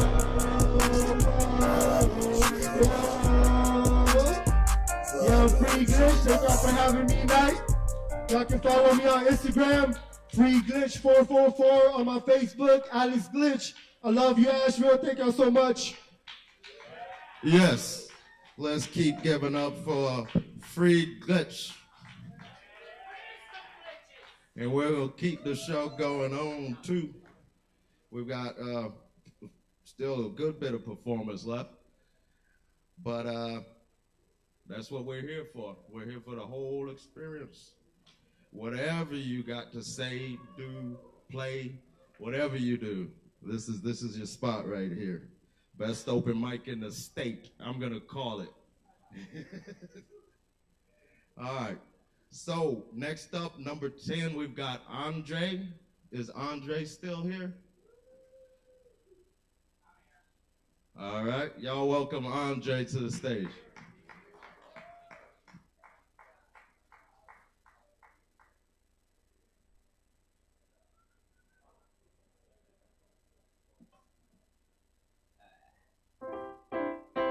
Perfect. I mean, I love it. Thank you, thank you. Okay, I'll be playing a Dresden Dolls. I'm not sure what else yet, so. This first one is called Coin Operated Boy.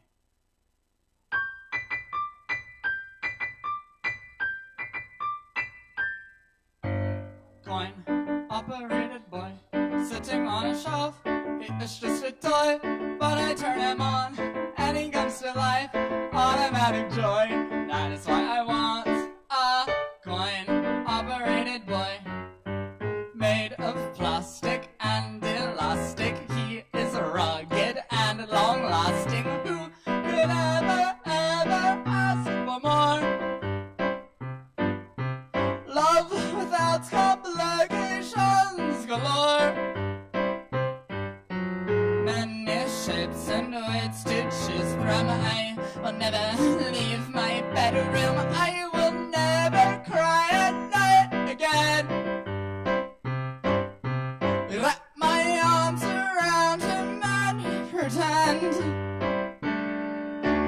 Coin-operated boy, all the other real ones that I destroy again or again. Dull to my new end. I'll never let him go, and I'll never be alone, and I'll never let him go, and I'll never be alone go, and I'll never be alone go, and I'll never be alone go, and I'll never be alone go, and I'll never be alone go, and I'll never be alone go, and I'll never be alone go, and I'll never be alone go, and I'll never be alone go. Not with my coin-operated boy. This bridge was written to make you feel smitten with my sad picture of boy getting bitter. Can you extract me from my plastic fantasy? I didn't think so, but I'm still convincible. Will you persist even after I bet you $1 billion that I'll never love you? And will you persist even after I kiss you goodbye for the last time? Will you keep on trying to prove it? I'm dying to lose it. I'm losing my confidence. I want it. I want it. I want it. I want it. I want to. I want to. I want to. I want to. I want you. I want you. I want you. I want you. I want you. I want I want I want I want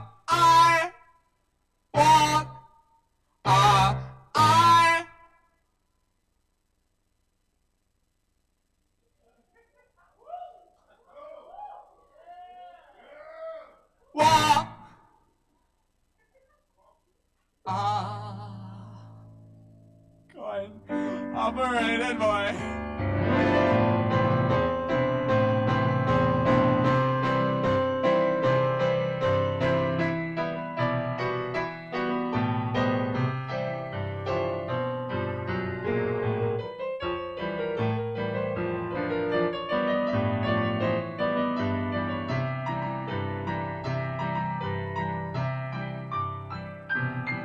And if I had a star to wish on for my life, I can't imagine any flesh and blood could be his match. I can even fuck him the ass.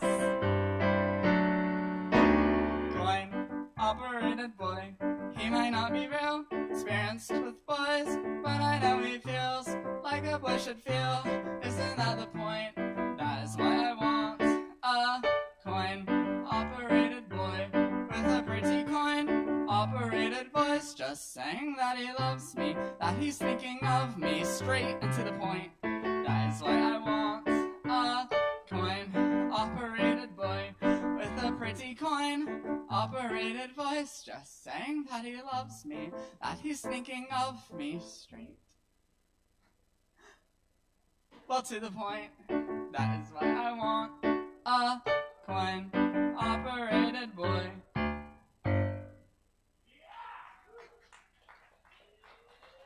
Thank you all so very much. Okay. What is next? I want to try a difficult song, and if it goes to shit, then I don't live here.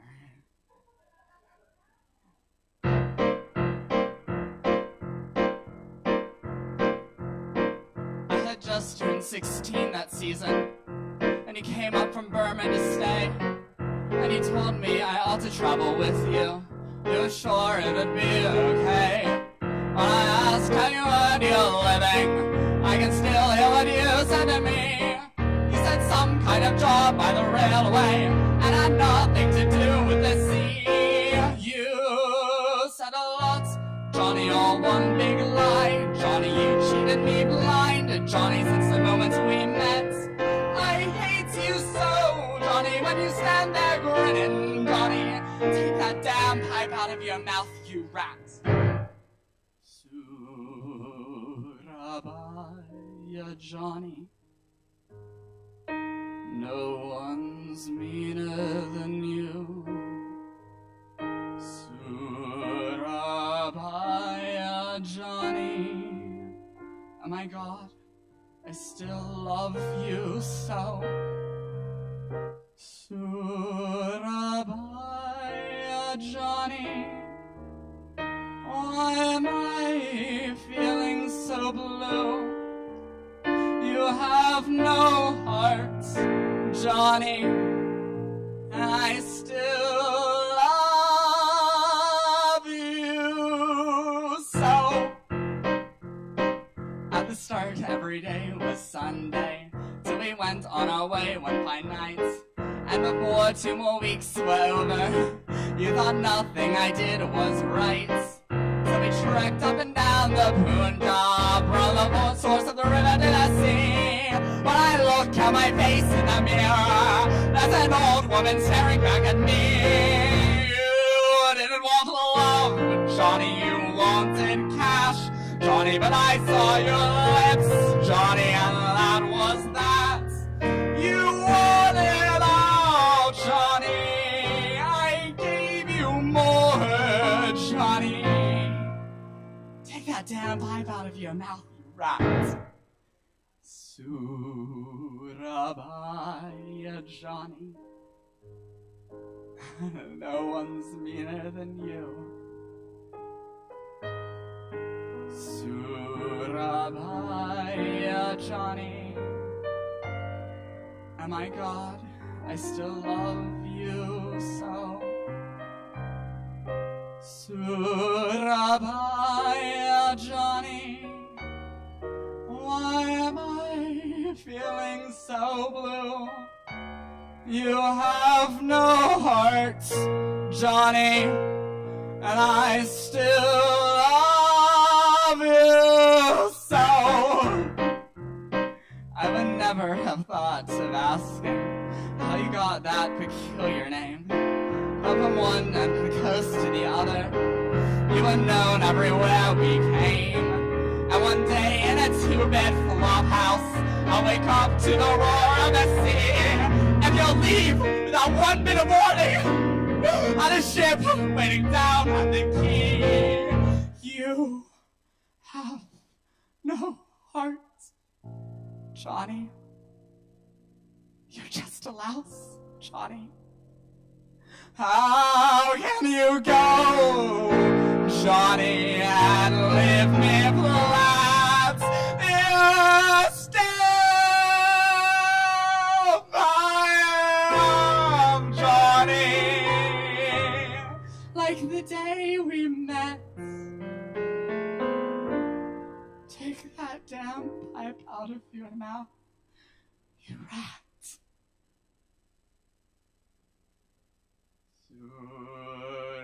Surabaya, Johnny, no one's meaner than you.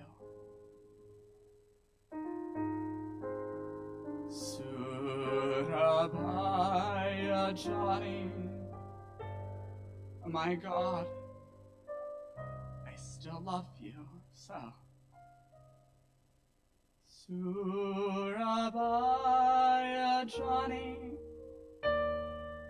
why am I feeling so blue?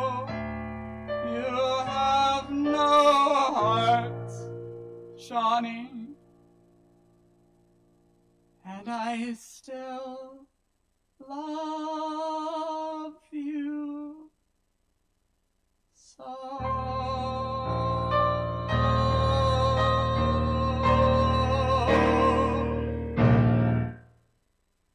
Thank you all so very much. Thank you. Let's keep it going for Andre.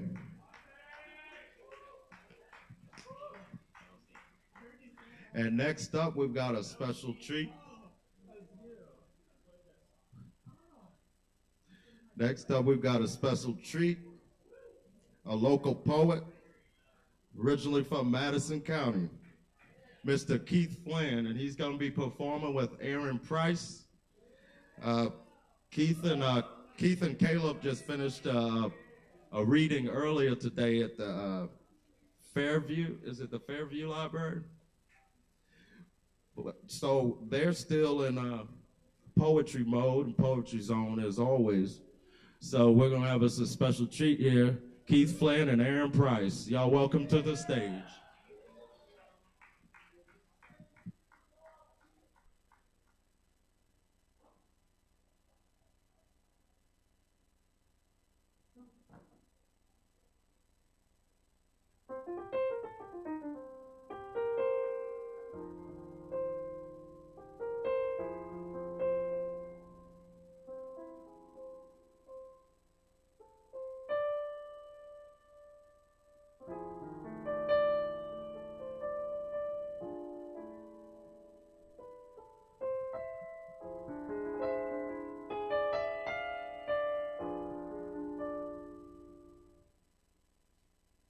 I think we're going to try to do an elegy for Miles Davis.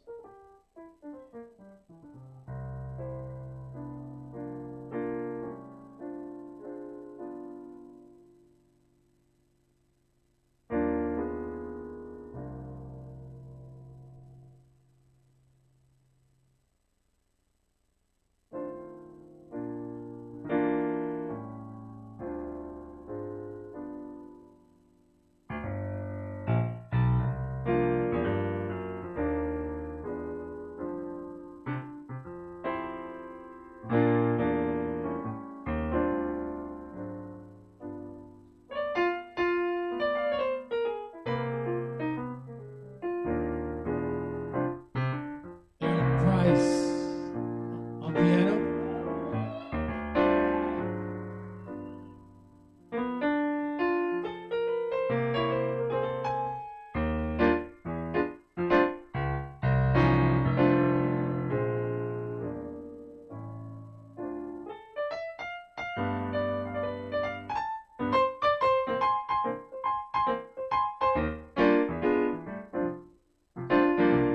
Imagine you are an 18-year-old Miles Davis.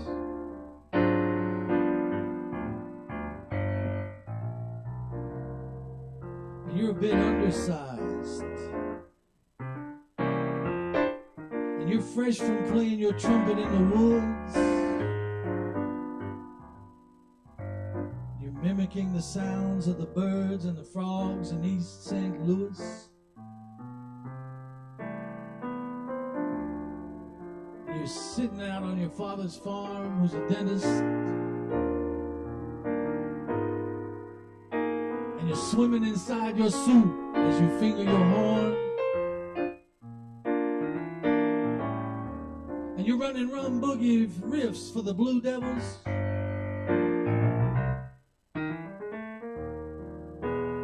And then you're in Billy Eckstein's band before you know it.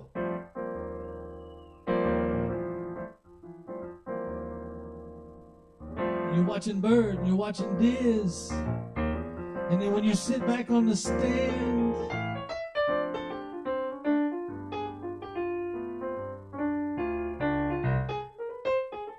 modern jazz slinks up and leaps into your lap like a house cat. I said modern jazz slinks up and leaps into your lap.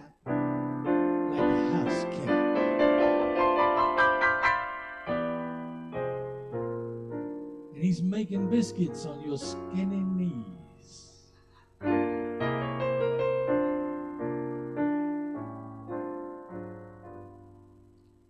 I said, imagine you are a missile. And you say, 52nd Street, here I come, baby. And you have to compare bebop.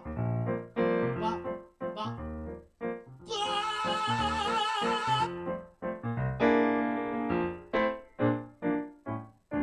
You have to compare bebop to the Manhattan Project.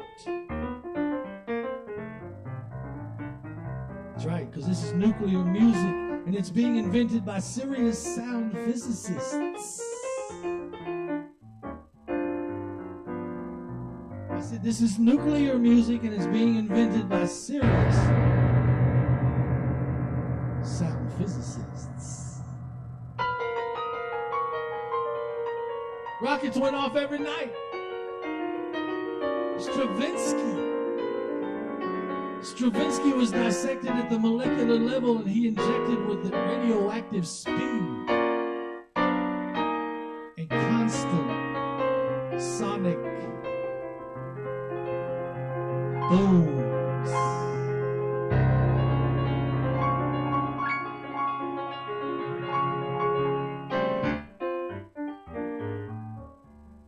Imagine you are a child.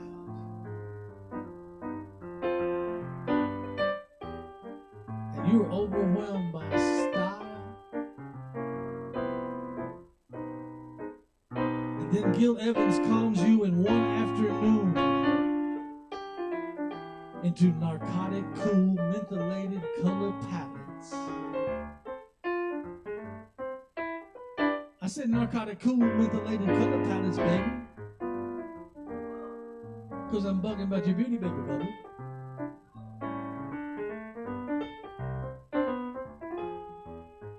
And there's a post-war euphoria that is settled over Europe.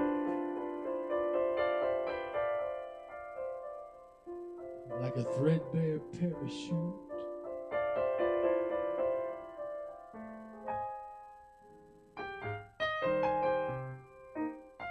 Imagine being in love by the Seine River and you meet Picasso and Sartre arm in arm. And there's a limitless era of peaceful freedom from the American racist haze. And your hopes rose like a bulwark in the guise and eyes of Juliet. Oh, man. And you were Romeo.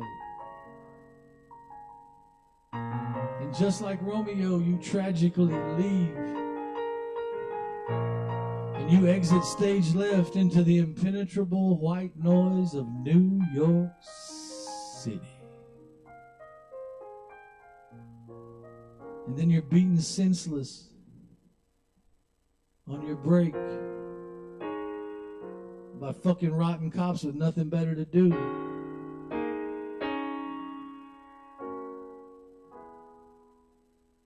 You sit at the jail cell because you got busted for being in the way of some racist motherfucker, and your heart hardens like a granite fist,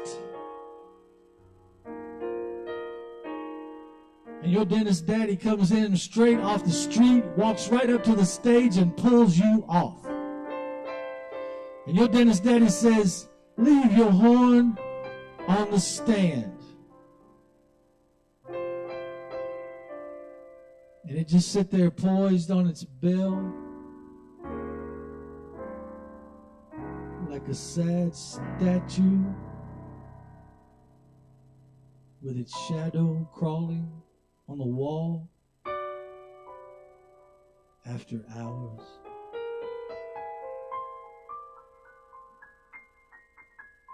In the theater's ghost light, it's looking everywhere for you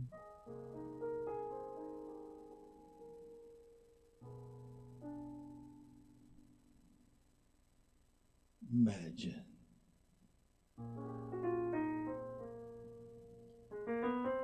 that you're descending on your hands and knees into a silo of black tar,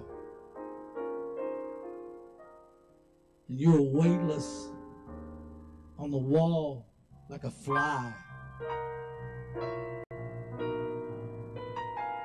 and you're looking for anything to lick.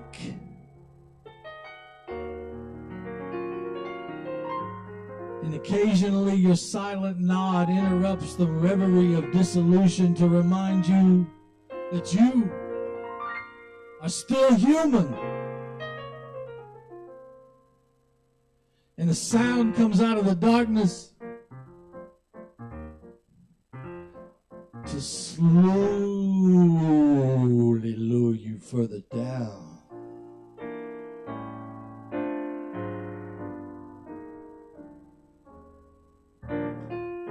Imagine that you were laying flat on the fucking bottom of your life, and you are not yet 30 years old, and it is 1955.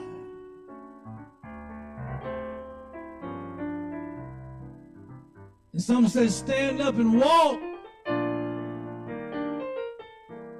Some says, stand your fucking ass up and walk out.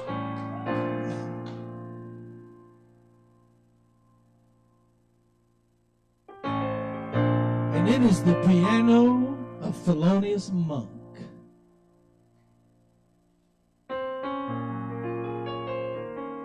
And it's swarmed around you and it's rolled you in a ballad.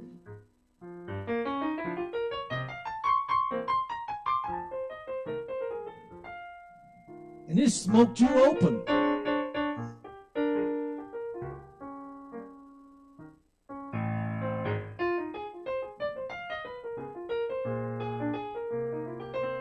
And all the white witch doctors decide to let you live anyway. And they all make love to your notes as the melody skipped across the pond in Central Park. And straight up the walls of those pandemonium-laden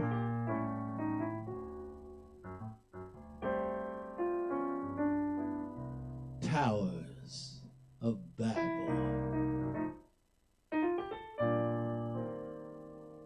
In the elegance of your tone, Aaron Price,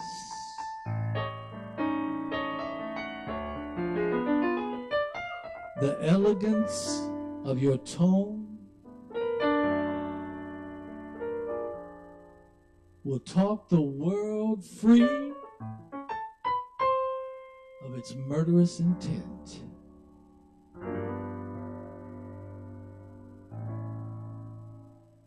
Now, imagine that you have grown more than blue. Imagine that you can take a quintet of rabid fucking dogs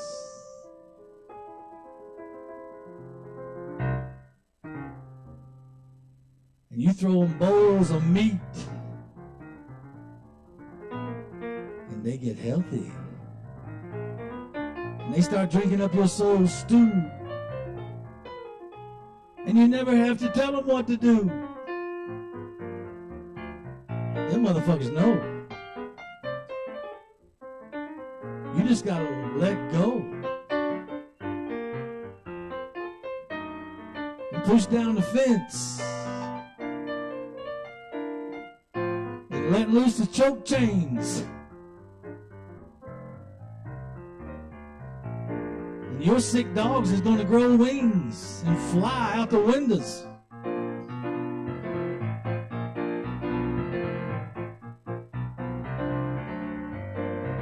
Rabid dog's going to grow wings and fly out the windows all over the city.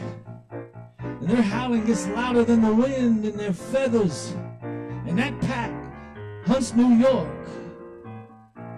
That pack hunts New York's endless alleys and avenues, and they're a Grand Canyon of sound. And the foolish Betty Davis is thrusting her hips against the big bang of Sly, James, and Jimmy.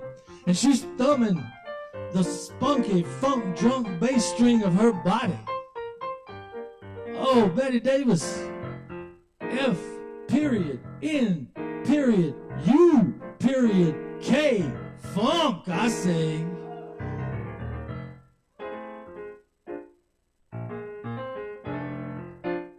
And she's thrusting her hips against the big bang of Sly, James, and Jimmy, and she's thumbing the spunky, funk-drunk bass string of her body. And she's splashing in her orchestral juices. And she's lending her honey to a cosmic bitch's brew. And she made you marry her.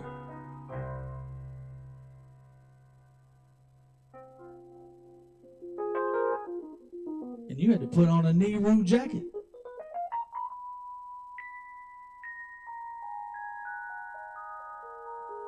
And with that woman whose face is on the cover of Maggot Brain, that woman and you tear down the jazz church's sacred curtains.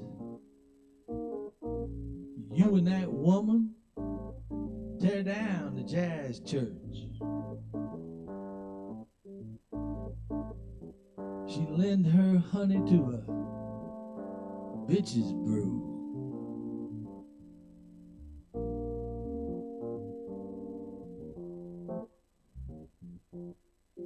Now, imagine you're standing and you're in front of a film screen.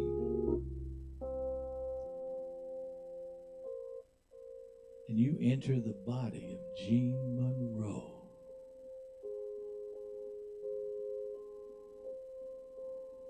And you're just an atom of light.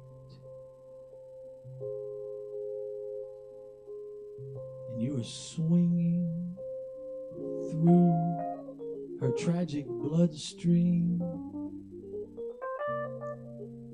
Ooh, go back to that spacey little chord about 6 bars ago. Yes.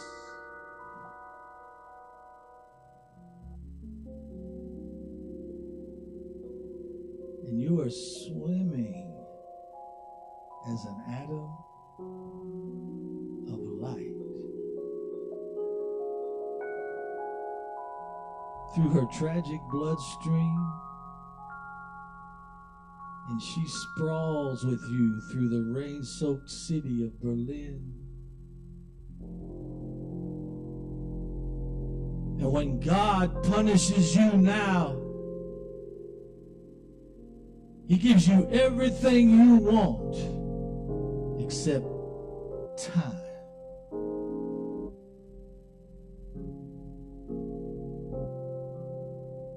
And when God punishes you now,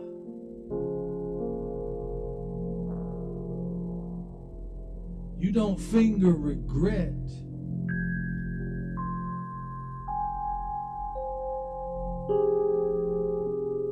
You have lost the complete capacity. You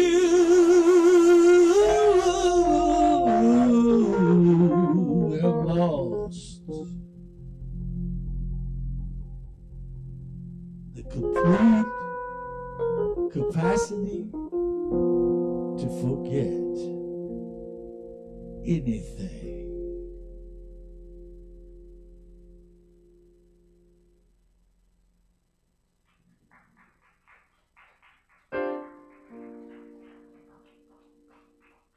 And now your anger is hip, and your blackness strips the locks off the safes, and the knobs pull off and your hands off the doors, and the gates grow sullen, always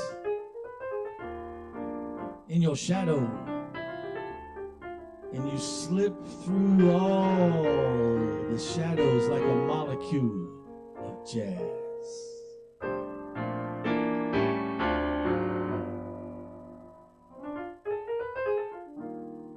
And then you swirl your cape,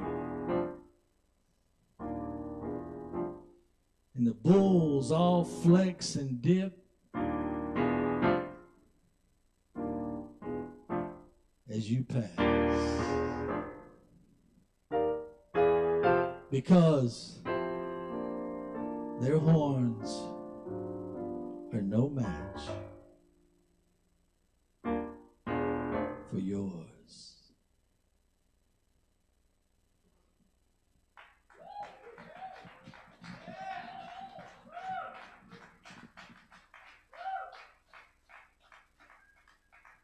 Aaron Price. Aaron Price. And Keith Flynn, y'all.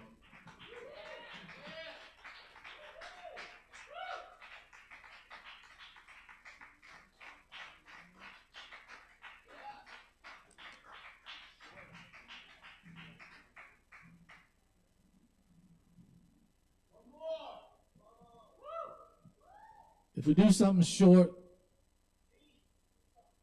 are you guys okay with that?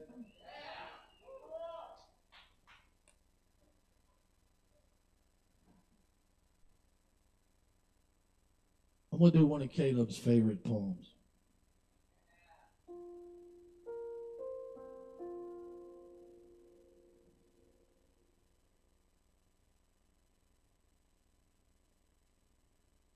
So I got to tell you a little intro.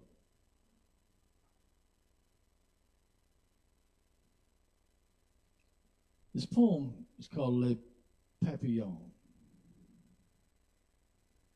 And back in the 19th century,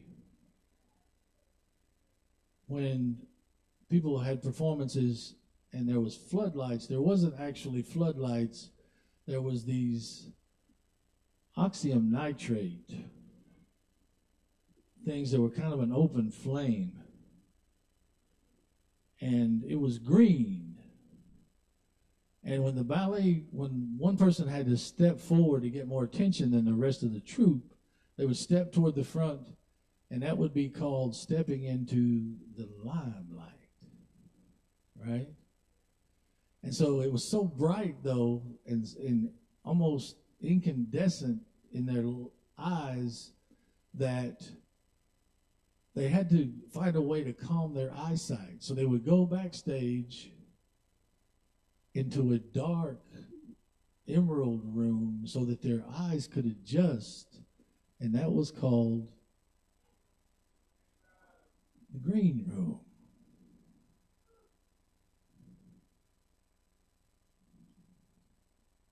And there was a ballerina named Emma Livery, one of the best ballerinas in Paris. And she, unfortunately, like many other ballerinas from her time, who wore costumes that were essentially little flammable fire bombs. And they would get too close to those open flames, and those ballerinas would catch on fire.